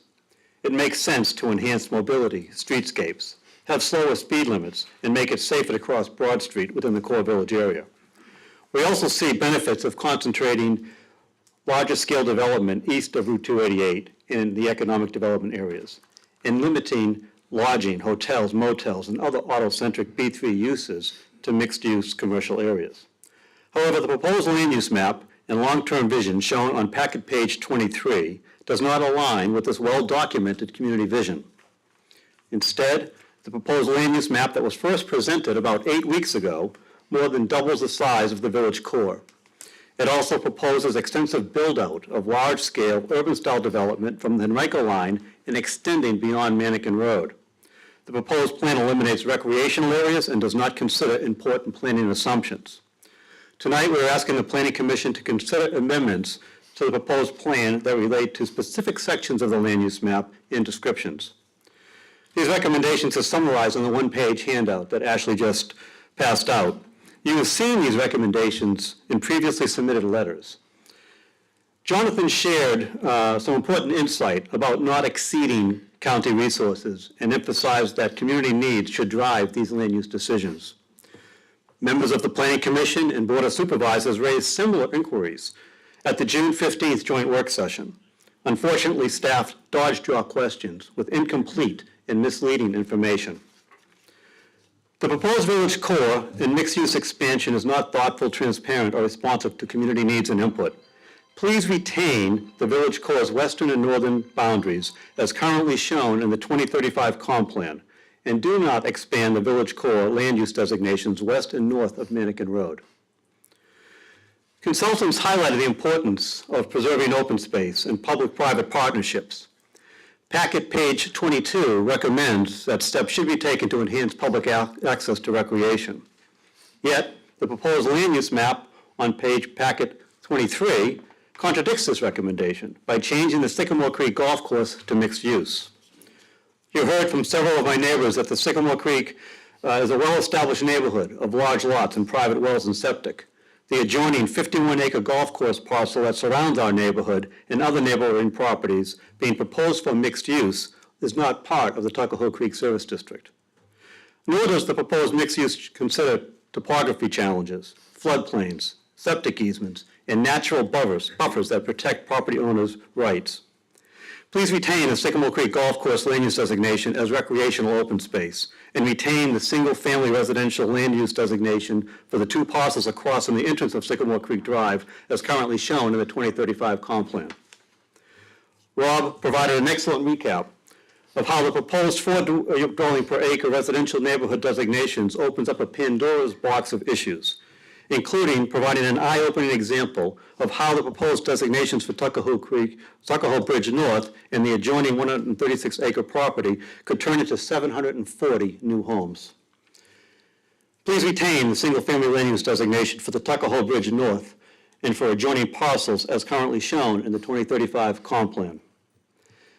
Larry's going to talk to you about a number of important safety concerns, and Linda just explained about how zoning ordinances are the implementation tool for land use under the comprehensive plan.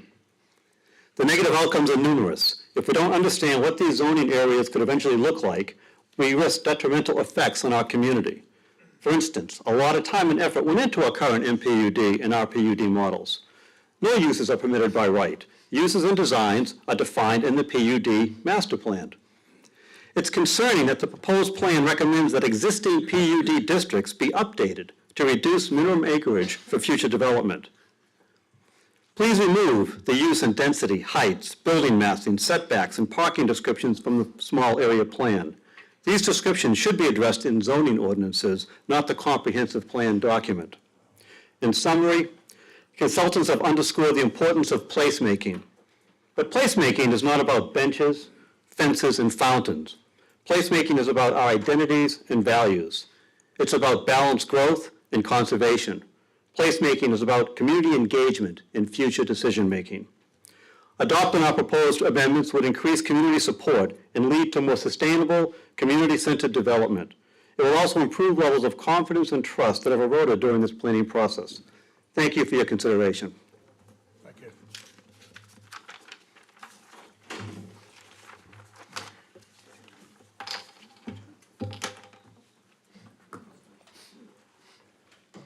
Good evening.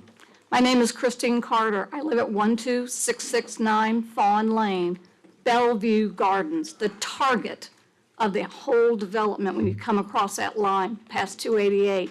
No one's spoken of our neighborhood. I don't even know if you know how valuable our little neighborhood is. Some of my neighbors here tonight are literally some of the best neighbors you could ever have. Our neighborhood ranges in value from $350,000 to well over $1 million. I don't know that you know that. I don't know that anybody's paid a dime worth of attention. We're in a red zone. You've got new roads going to the right. You've got new roads going to the left. You've got them coming from every which way. And this buffer zone that you've created around our neighborhood looks to me like less distance than it is between you and I. And I know darn well you don't want to have traffic going zinging past your back door around your sides. We ask, number one, to look at the number of roads you're trying to create. Someone else spoke of that earlier. The traffic, the noise. No one's made mention of getting with the Department of Transportation to get a current study of the traffic as well as to find out about the noise level. Are they going to have those noise buffer panels that they're going to put up there with 288? You take down more of the trees, you get more of the noise. If you get off of 288 and you start to look to your right, you're going to find Short Pump and everything that Short Pump brings that came with that earlier picture. What would you like to see? Wouldn't you love to see something like a community center, a library, a park? Nobody's talked about making the first statement about Goochland right there, which is the first thing you see. Not a bunch of car dealerships and fast food joints and other things that will create all the problems we've spoken of. But believe me, Bellevue Gardens has the right name, I wish you to follow it. Thank you. Thank you. Mr. Chairman, members of the commission, thank you for this opportunity. My name is Wayne Dementi. I live at 1530 Oak Grove Drive in the neighborhood of Oak Grove Estates. And I'm here with lots of my neighbors to comment specifically on the plan as it relates to the neighborhood of Oak Grove. We are a neighborhood of 10 homes located just south of Broad Street, right smack dab in the middle of Centerville. Jonathan Lyle earlier had a picture of the Shell station. Y'all might remember that. We are right behind there. That's where we are. And we were chartered in 1986, so we've been there quite a while. The group of us this evening want to speak specifically to the impact of the village plan on our neighborhood, and you will see on your screen up there the proposal that we have for you with signatures of many of our neighbors. You also have a handout, and I wanted to highlight what's in there. It's this motion itself is the cover. Then we have the red line markup of pages 9 and 12. And then you have a summary document kind of highlighting the arguments associated with this proposal. And then you'll have 7 letters. Very interested effort in our neighborhood to get some action. And so you'll see 7 letters and emails and letters associated with this very subject. Now, the motion itself, I'll just kind of highlight it. I'm not going to read that to you. It deals with 3 topics that impact Oak Grove Estates. One is the collector load. I think Saddle Creek earlier mentioned the same concern that we have.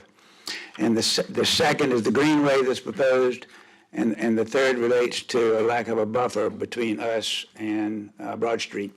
So I wanted to stop here and let a couple of my folks speak. Who wants to go? My name is Diane Dementi. I live at Oak Grove Estates as well, and I'm going to cede my 3 minutes to Carly Nino. Hey, y'all. My name is Carly Nino. I live at 1510 Oak Grove Drive. And I didn't ask for extra time, but I've been granted it, so let's see what we're working with here. A lot of the items that have been spoken about by others are some of the same things we're going to talk about. What our neighborhood is most concerned with off the bat is the proposed greenway that runs between Hockett to Hermitage. I'm not sure if anybody has thought through this, but that proposed greenway is entirely on private property. It runs along about a quarter mile of my property specifically. It runs along behind the park at Centerville. And some of the emails and letters that Wayne mentioned are from residents of that neighborhood. It also runs along behind Carol's property, who has a horse farm there, and other properties over like to Gaines Thrifty Lane. And we went this weekend canvassing around and talked to everybody, and everybody we could get a hold of is adamantly opposed to a path across their private property. I think there are a lot of valid points and concerns being made about the plan, but as far as I'm aware and that I can tell, this is the only part of the plan that intends to encroach entirely upon private residential property without the permission of those landowners. I know that this plan is hypothetical, but a hypothesis is something that needs to be tested. So really, this greenway is not hypothetical because none of us agree to it. No one who has a private property along that greenway wants that in their backyard. And it truly is in our backyard. You can see our houses, you can see our porches from that greenway. So if it weren't private property and you could walk it entirely, you would just feel like you're trespassing because you, well, right now are, but we would like to see that removed even from this hypothetical plan because this is a public plan and it looks like a permission to come onto those properties. Obviously, the reasons why we wouldn't want a public path abutting our property are fairly clear, but privacy being one, safety, noise, legal liability, I'm fairly certain no matter how much insurance and how much indemnification the county wanted to try and give you, you're going to get wrangled in some lawsuits. When a child wanders onto your property and hops onto your backhoe or into your pool, same thing, people with Pets are going to be on the path. Teenagers are going to ride ATVs through there. I just see a lot of legal risk. And we have large properties. Our property's 10 acres, and the path runs really about a quarter mile, the proposed path. There would be no real way we could fence that or otherwise section off our property, nor could any of our other neighbors who are here. It just wouldn't be feasible. I think that Wayne has included them. I'll just read the names of the people who have contacted me or spoken with me also against the Greenway. Carol and Frank Strauss at 350 Pondview Lane. Let's see, Art and Gail Royals at 1651 Centerville Park Lane. Thomas and Diane Gilbride at 1643 Centerville Park Lane. Doug and Renee Hudson at 1631 Centerville Park Lane. Joe Vilsack and Megan McKenzie at 1645 Centerville Park Lane. And like I said, that was just from one weekend of us going out trying to get people's eyes on this. And everyone we spoke to didn't know that this was on any plan anywhere.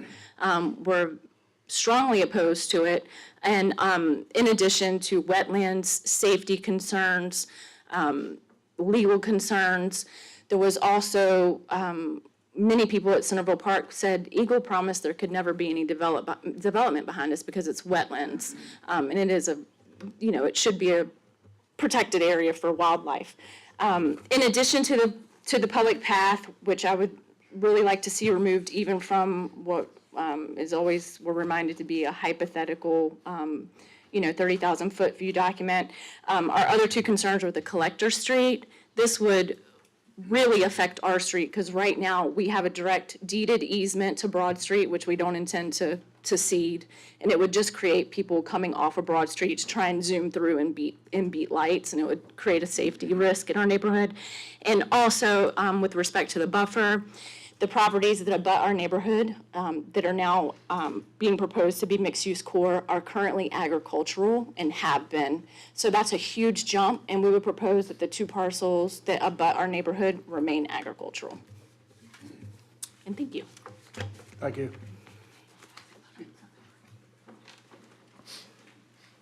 Hello, my name is Kylie McGinnis. I'm at 1545 Oak Grove.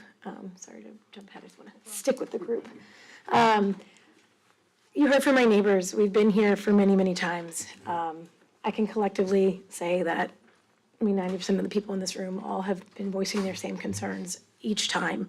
I truly do feel as though I've been up here before and you're not listening to the things we want. And I understand it's very difficult to listen to all of us at the same time and to do and make every single person happy. But the same things are being brought up each and every time. We just ask that you listen. We do defer this plan and we, the Greenway, I have young kids. Our neighborhood is filled with young kids. Their safety is my number one priority. The safety of the other gentlemen and the women who are speaking, their kids. I don't have my data in front of you to present. I have my neighbors to do that. I'm the more emotionality. I've had a rough week and I just really want to hear that our voices are actually being heard. Our kids and our futures in this county, the concerns that we voice are being listened to and being taken accounted for. I don't really have anything else to say. Just please listen to us and make choices and decisions based on our needs and not the ego of our county. Thank you.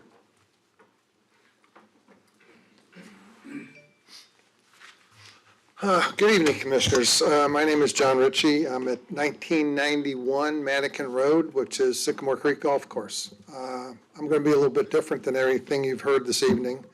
I'm going to talk a little bit in support of the plan that has been presented. When we built Sycamore Creek 33 years ago, the county knew and we knew that the golf course would never last forever. It's inevitable that at some point in time the golf course will be gone. Although we have no plans whatsoever of doing anything with the golf course at this time, this plan gives us the opportunity, if that should arise down the road, of an option that we can take. When we built the golf course, we made a commitment to the county that once houses were built on the west side of Mannequin Road, that we would never sell that 51 acres to be developed. Our commitment still stands on that today.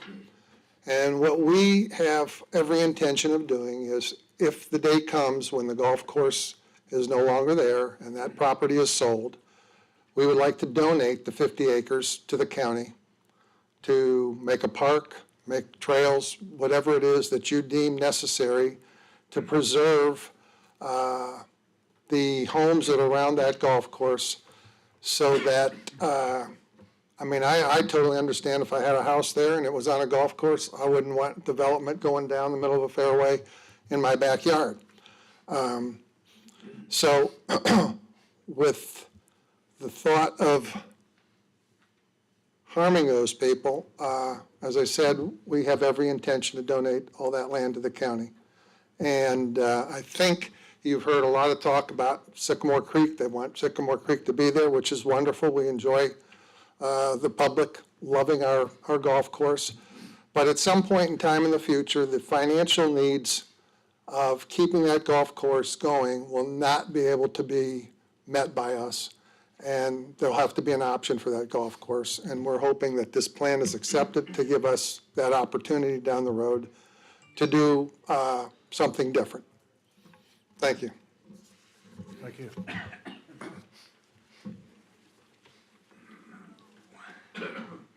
Hello, my name is Larry Barker. I live at 2170 Mannequin Road, a stone's throw from all this new development.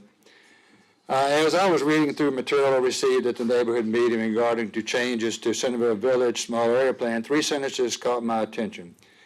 Jonathan touched on one, is about the 2035 comprehensive plan ensuring that new development does not exceed the county's ability to provide needed services. I'm going to talk about the fire rescue, since I've walked that walk and I know the needed services and how it affects the whole county. As you know, there are 2 fire rescue stations in the east end of the county. It's Company 1, Company 3. Between 2017 and 2022, Company 1 saw an increase of 68% in call volume. In 2022 alone, 262 times, other companies had to go into Company 1's territory to cover Company 1's call or assist in a call, which means that the county, the western part of the county, wherever they came from, is without a unit. During the same period of time of 2017 to 2022, Company 3 saw a 55% increase in call volume and 383 times. During 2022, same thing. Another company had to come in and respond with Company 3 or take Company 3's call, which means, again, the western part of the county is losing a unit. Currently, there is a minimum of 2-person paid crew at each station, with sometimes a volunteer, which makes 3. 2 is a minimum crew to get any apparatus out of the station. Each station can only run 1 call at a time. So if a call comes in and another call comes in, then another station's got to cover that call. If the neighborhood residential designation on Rockville Road, including Tucko Bridge, and land to the west, mixed-use core west of Mannequin Road, mixed-use core of Sycamore Creek Golf Course, comes to fruition, then current fire rescue capacity, including proposed new fire station at West Creek, will not be able to keep up with the projected demand. The fire rescue current plans deal with development already in place or approved, and not development that is included in the Centerville Village not approved. New planning and new fire rescue stations will need to be added. To note, there's 2 entities in the eastern part of the county that Sheltering Arms and Avery Point that are going to require, that are going to generate 750 calls a year. That's what is projected. So, and that people have already talked about this gentleman just talked about the 51 acres on the side of, behind Satterwhite, so I don't need to go into that, but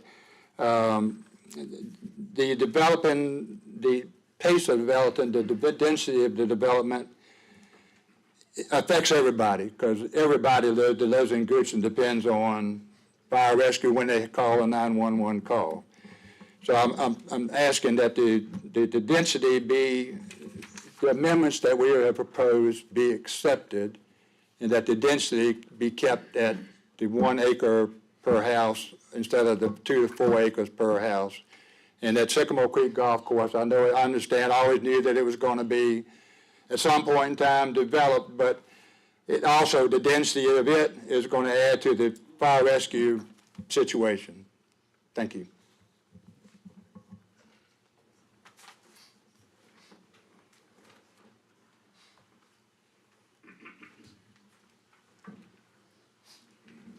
Good evening. My name is Robert Pratt, 1991 Mannequin Road. I'm also part of Sycamore Creek Golf Course.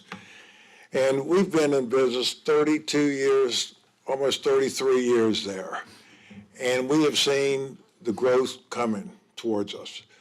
And the time and effort that the staff put into this, I totally appreciate. And as John said, Mr. Ritchie, golf courses don't last forever.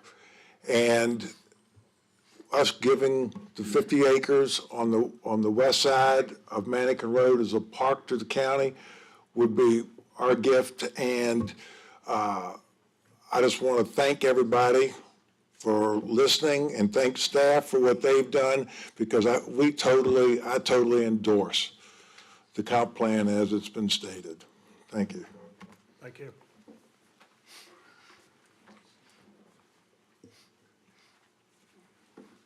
I'm not going to read my whole list. My name is Barry Faison. I'm at 1346 Hounslow Drive, and I appreciate the neighborhood providing some background.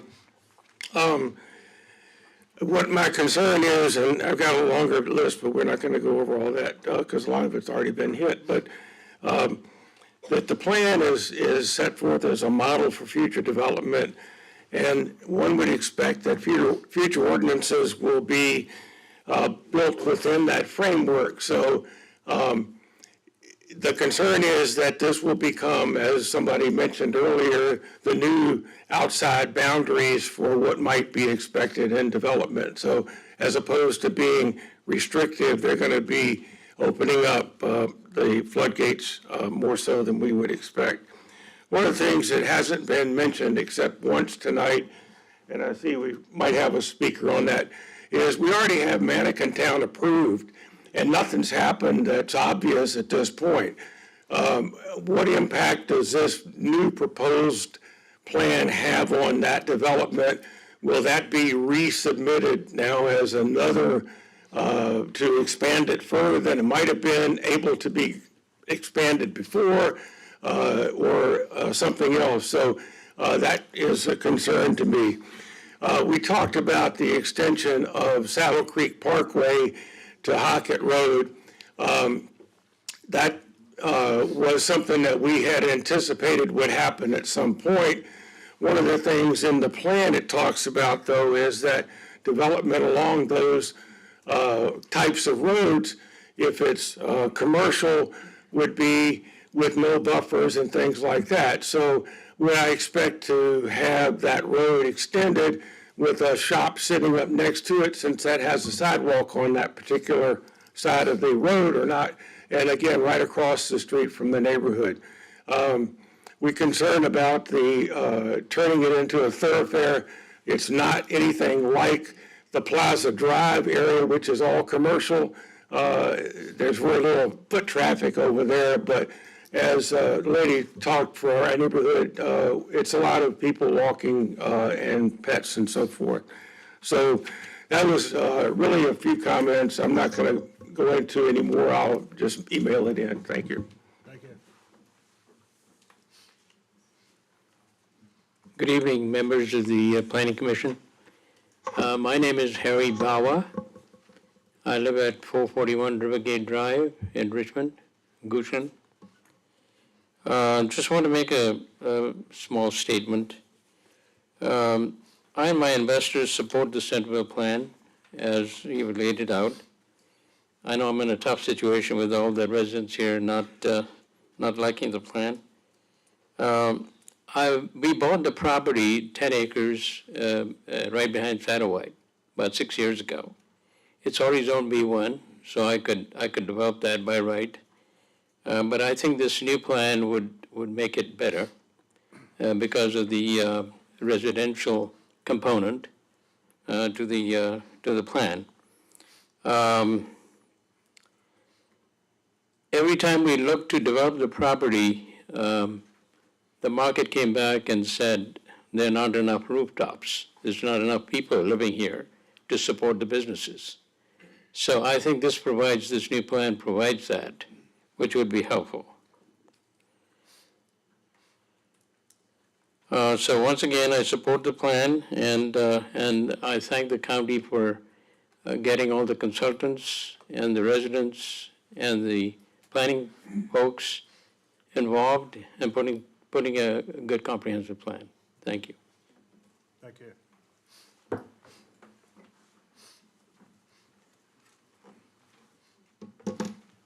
Good evening. My name is Scott Gazer. I live at 1505 Mannequin Road, and I also work in Centerville. And I've also participated in many of the neighborhoods that these people live in, including the park at Saddle Creek and the park at Mannequin and Reader's Branch and a few others. And, you know, before, what was key was we had a comp plan and we had communication. And we had communication with the neighbors. And I've heard a lot of people speaking, well, what if this happens? What if that happens? And what was really cool is I heard my neighbors say, well, we'd like to give you guys a park. And that's what happens when you have communication. So the property owners who actually own property, commercial property in Centerville, south of Broad, and a few others who've spoken north of Broad, support the plan. This is a plan for the future. It's not a plan for the past. It's a plan that would probably accommodate an Amazon or the people who are looking in the future to be near an Amazon. This plan doesn't rezone property. It doesn't change anyone's property, but allows us to have conversations and discuss and bring people in for better developments. Our ordinances for zoning are very old, and they do not exist above 2.5 units to the acre in MPUD. And this will require ordinances to be created. And then there is a 7-part process that Timmons brought up that will require a pre-app, a public meeting, an application, a traffic study, and a lot more vetting. But before that, the most important thing is the buffers. You meet with the neighbors and you provide buffers. So Oak Grove, we'll meet with you, we'll talk to you, and we'll discuss buffers. Saddle Creek, we'll talk to you. But currently, there are no plans for development. Currently, we just want to get this plan put forward, and we want to be a progressive county that can accept progressive type of opportunities. And we also want to allow people to come out here like we've allowed everyone else to come. Thank you. Thank you.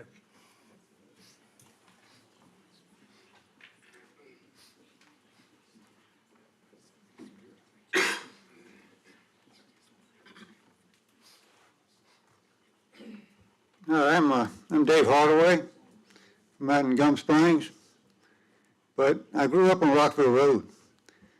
I got family on Rockville Road. I have friends on Rockville Road. And the only thing I heard was about, right across from Pruitt's, the 750 units they were going to put in. And they're going to be coming out on Rockville Road. And Rockville Road is a very, very narrow road. And it's going to be a lot more traffic, a lot more accidents, fatal accidents. That road, you know, and I know VDOT, they don't act until so many deaths on the road. I said, well, we'll look into that. They should be planning it before that happens. And I think this county should plan things out a little better. I think West Creek was well planned, 30-year plan. Why can't we have a 30-year plan in Goochland County? And I mean, what I see is the dog chasing his tail. You have the school saying, we don't have enough money, we don't have what it takes to educate these kids. So the planning commission comes in and says, well, we'll bring more residents in, and we'll bring in more revenue for the school. And then the school gets bigger and asks for more money. And it's a dog chasing his tail, and there's no plan. You're just chasing your tail. So I think we'll look into the future, maybe 30 years future, and see where are we trying to go. And that's all I have to say. Mr. Hardaway, can I get your address? 3530 Broad Street Road. Thank you, sir.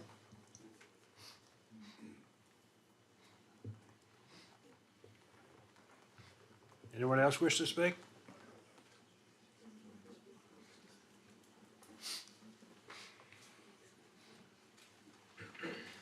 Hi. Patrick Gregory, 1903 Mannequin Road. I'd like to voice support for the proposed plan. Three things about it in particular I like. I think the 5 land use categories respects the community's distinct needs, but not so many as to create fragmentation. I like the idea of a proposed corridor, specifically the same uses on north and south sides of Broad Street. It preserves the spirit of the existing comp plan and contains commercial uses. And finally, the properties that border different uses, they clearly need recognition and special treatment. And the proposed plan, along with the POD process, allows room for flexibility and ensures that the voices of those sensitive properties are heard. Thank you.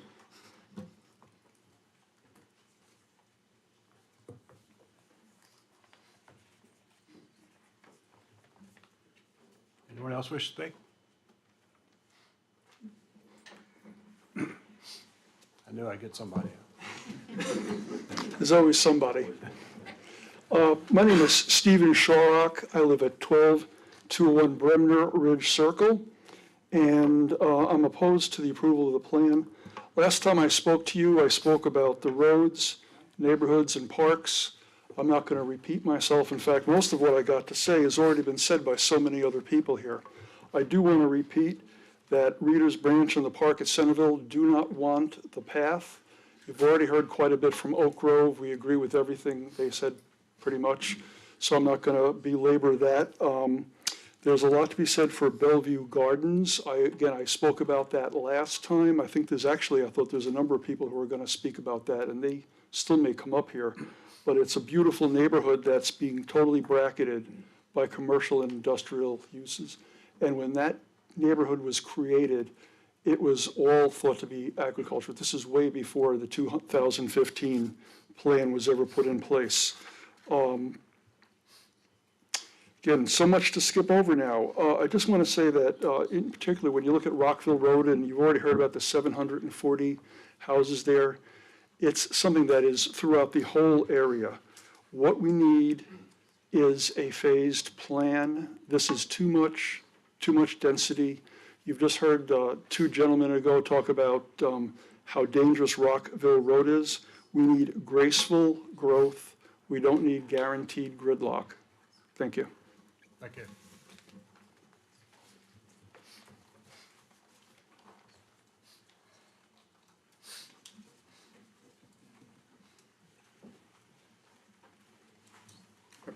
How are y'all this evening? My name's Adam McInerney. I live at 12660 Pamela Lane. It's in Bellevue Gardens. Like you said, we're fairly well gridlocked in basically everything that's in this plan. And I realize at this point there's really no going back. At some point, commercial's coming to me. And it is what it is. Coming down 3 Chopped Road, I walked my dog there for, the last 7 years until he passed last year, and it's nothing. It's 90 acres of nothing on either side of the field. There are 3 houses on one side, 5 on the other, and that is not going to stay that way for forever. I am not oblivious to that fact. But we look at the growth of this area. The Centerville plan is a lot. You had somebody from Centerville Fire Rescue come up. I do the same thing for Hanover. We actually respond into your county on the regular, because you don't have the infrastructure to, well, you have too much infrastructure to keep up with the services that are provided. That is the way it is. It will be that way for quite some time.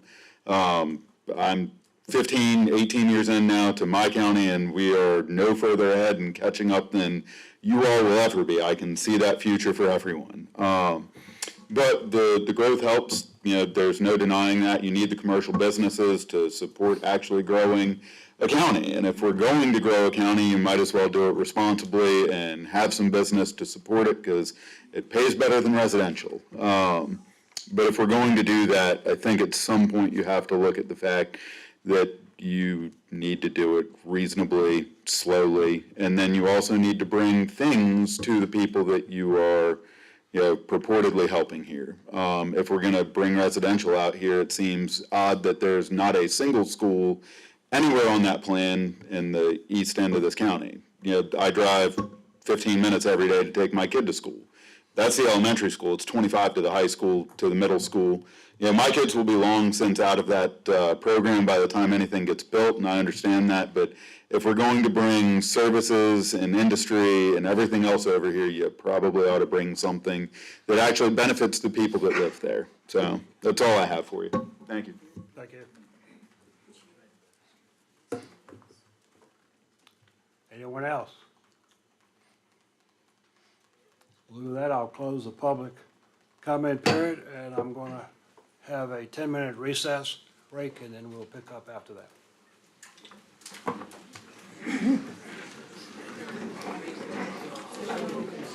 What?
We'll call the meeting back to order. Please take your seats.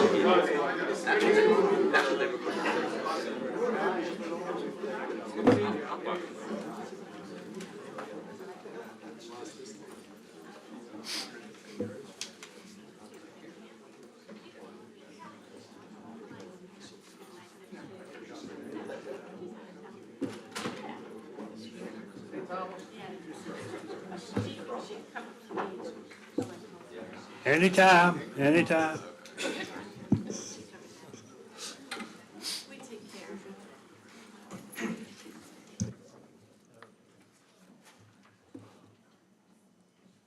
John Myers, are you still there?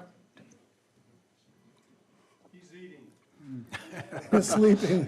I'm sorry. I'm Probably sorry. having a Oh, drink. yes, I am, Mr. Chairman. I muted my tablet. You there? Yes, I am. I had muted my tablet. Okay, all right. We'll now have since we finished the public hearing, we'll have the county or staff respond to any of the comments that we've had.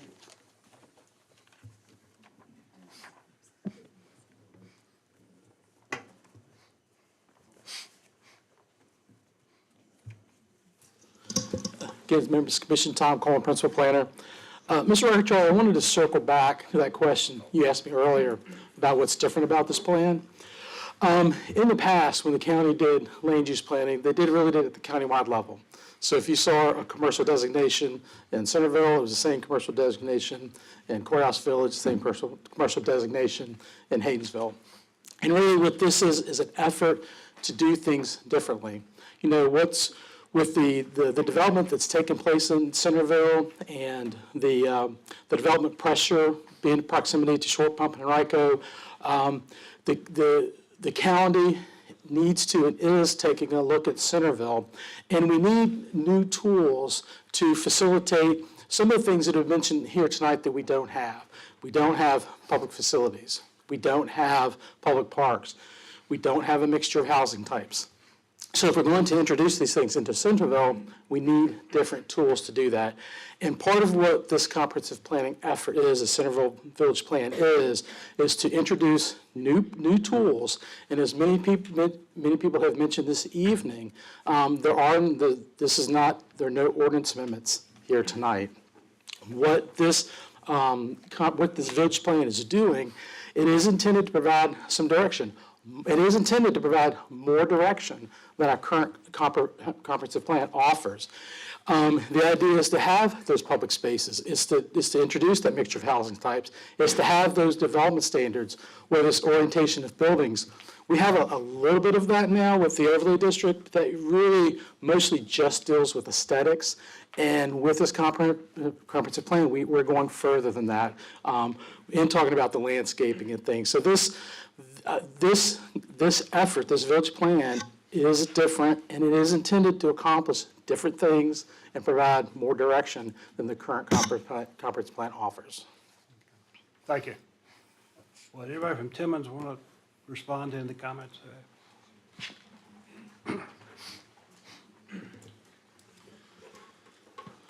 Sure, members of the commission. I'll just say, I think there's been a lot of great comments this evening. And I totally recognize the concerns about development outpacing the infrastructure here. But I will say, that's why we added that element in there to talk about the development process. The development process in Virginia is set up to ensure that as development proposals come forward, you do traffic study, as was stated earlier by a gentleman, you do traffic studies.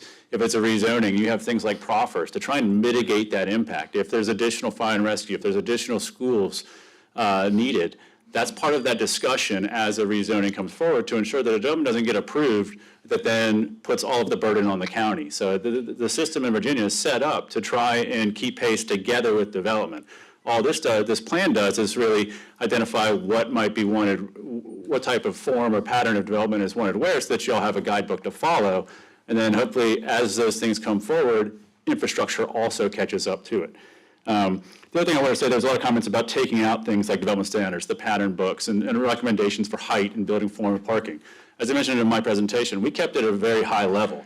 It doesn't get into specific setbacks. It doesn't get into number of parking, size of parking. But I think that's extremely important to have in this plan so that it does help staff figure out how to implement that. And it says, yes, y'all do want to look at parking, and you do think that parking should maybe be on the side and the back of buildings in your mixed-use core versus along the major roads. Taking it out of there really takes away the tools that the staff will need to implement that. And last, I'll say there's a lot of discussion about the greenways and things like that. I'll just say at this level, there's a high need that was expressed by the community for parks and recreation, access to outdoor recreation here. As I stated, people are using the golf course, which is certainly private property, and as the property owners came forward. And so we're trying to find ways, aside from just identifying parcels for the county to purchase for park development. And so we looked at a great opportunity that most places do is implement greenway corridors along streams. And so that's about as far as we took it. We didn't put any specific alignment out there. We just said, there's a stream corridor here. You typically can't develop along a stream corridor, so we think the county should look into a potential greenway along that. That alignment, as it says in the document there, that it's a conceptual alignment subject to change as it works through its process. So things like that, roads, sidewalks, greenways, will certainly change as the county identifies a project, moves it forward. It may not be on that property. It may oftentimes greenways may follow a corridor and then jump to the street for a little while and then come back, wherever it takes place, whatever works, and is in agreement with the property owners that it impacts. So by putting it on these plans, it is in no way saying this is exactly what's going to go and inviting folks out there. Right now, there is no greenway trail. It's just putting it in there. And what it also does is identify a potential for funding opportunities for the county. Those things cost money. And by putting it in this plan, it allows the county to pursue funding opportunities as they come forward. Or if a development comes forward and say, we would love some kind of a public amenity there, a park, a greenway, it provides that foundation for you all to ask for that. That's really all I had to say. If there's any other questions, I'm happy to answer them. Anybody have a question? Thank you. I'll now open it up for the commissioners. Do they have any comments? I have some questions for staff, I think.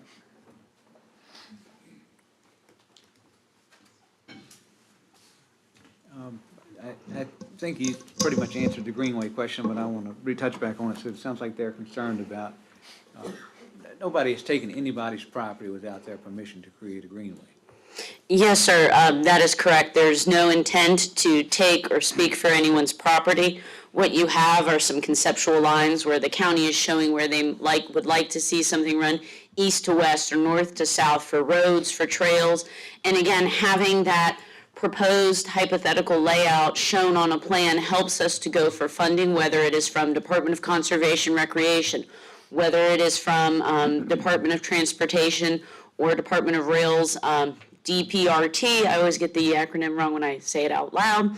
But that's what helps secure the funding, because number one question that you usually get asked when you submit applications for funding is it reflected in a plan of some form? Also, the buffer area around Bellevue Gardens, that's, I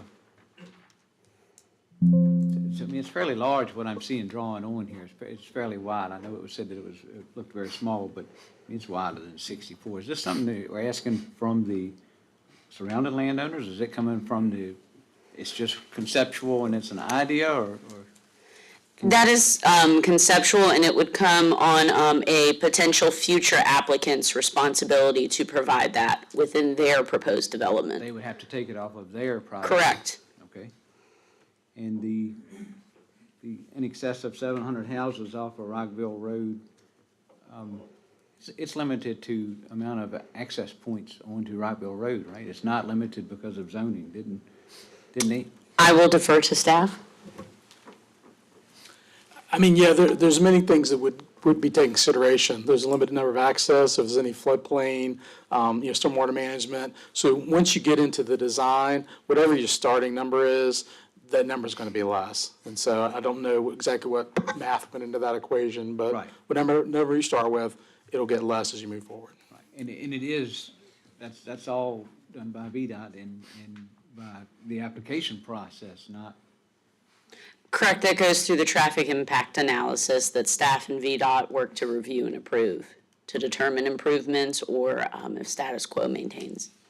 Thank you. Is there an application for that property? We do not have an application submitted at this time, no, sir. Okay. So it's just if, maybe. I know previously in the past, there was a high-density development that had been proposed for that corridor. It did not come to fruition. But again, we've seen lots of desire at times from various property owners in and around Centerville, as well as other areas of the county, to come forward with projects that they talk with staff about, and they actually never pull an application, or sometimes that application comes 2 years later. Thank you.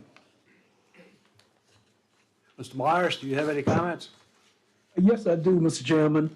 Among the things that we have, can you hear me okay? Yes.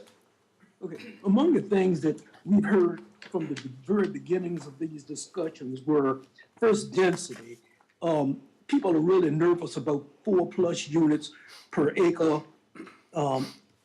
Another one is proximity to future commercial establishments of their homes, traffic and noise, and fire and rescue service. And among the newer ones is no one really wants this collector road south of 250. I think we already discussed the greenway, taking private property for the greenway. I think that's, we've discussed that. And apparently they don't like the proposed new designation for Sycamore Creek. But a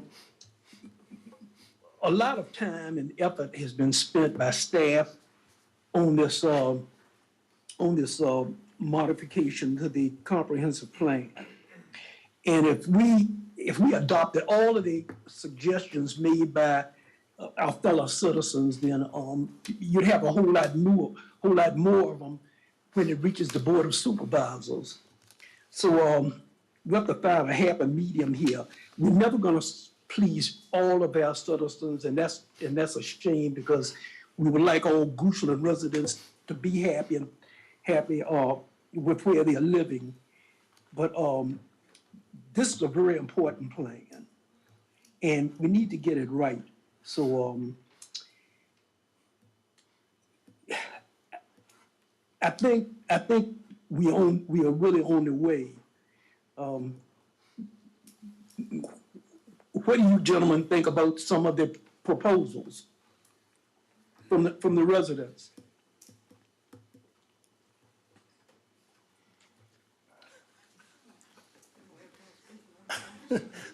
That's a big ask. There was a lot of speakers. I think the plan has been a culmination of a lot of hard work from a lot of people, certainly with the consultant and our staff and Board of Supervisors, et cetera. And we've been doing this for a year and a half, since February of '22. And I think we've come a long way from that. And here, a couple months ago, we denied approval so that we could come back and improve it, which I think that we have in a great way.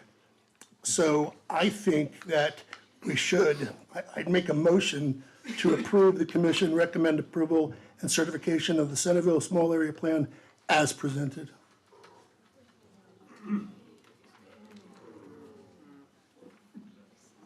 I'll second that.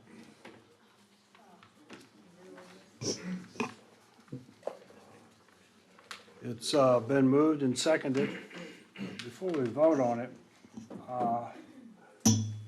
it's been recommended that we approve it, and I'd like to do that with the following amendment. There's been a lot of conversation regarding Sycamore Creek and the area west of Mannequin Road. And Mr. Costello presented some proposed amendments to the plan regarding those particular areas. It was 5 items on that list. And I'd like to recommend that the amendments include those 5 suggestions from them. I think they're reasonable, and they keep the core basically where it is supposed to be. I know we've had a lot of conversations about it, a lot of discussion about it, and a lot of different items have come up tonight, and it's hard to address all of them. But I think if we can settle on two or three of them and get those out of the way, I think will go a long way. So that's my proposed amendment, if that's Which 2 to 3 do you want to approve? all five of those. These five. If I may clarify with you, Mr. Rockacharlie, that's the first number 1 through 5, the ones that, under the first title. That was presented. Yes, sir, and not the second numbered one down below. Right. Okay, just Correct. to clarify, to make sure we know exactly what's coming up. If that's okay with you, since you made the motion, and I will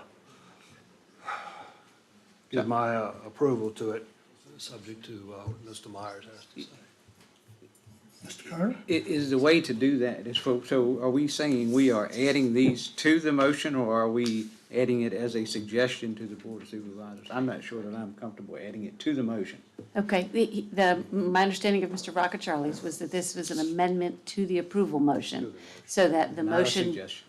Correct, that he would have the approval motion be the comp plan of recommendation of approval as amended by these 5 items, as his request. And that has, as a friendly amendment, it would have to be agreed to by the 2 of you. If it is not a friendly amendment, then you could have a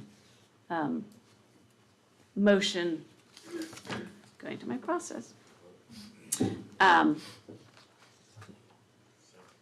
You could have a motion on, you could have a vote on the amendment before, or a motion on the, or a vote on the original motion. I'm not comfortable adding all 5 for the amendment. The Board of Supervisors can take this into consideration. Yes, this is a recommendation. For them to take it into consideration. But I'm not going to amend my motion.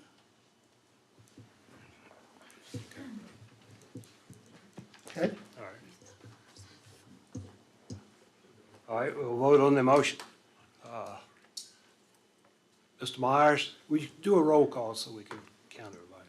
Absolutely. And clarify what we're voting on. Would you mind doing that part, Ms. McKee? Yes, you're voting on the original motion made by Mr. Patuk to approve, to recommend approval of the comp plan as presented. And that was seconded by you, and that's the motion for the roll call vote before the commission. Thank you, Tara. Mr. Patuk? Aye. Mr. Rockacharlie? No? Mr. Myers? Aye. Mr. Duke? Aye.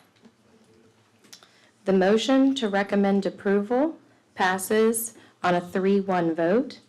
This case will be scheduled for public hearing before the Board of Supervisors on August 7th, 2023, with a recommendation of approval from the Planning Commission. Is there any old business? There is no old business and no other business. Okay. Meeting is adjourned.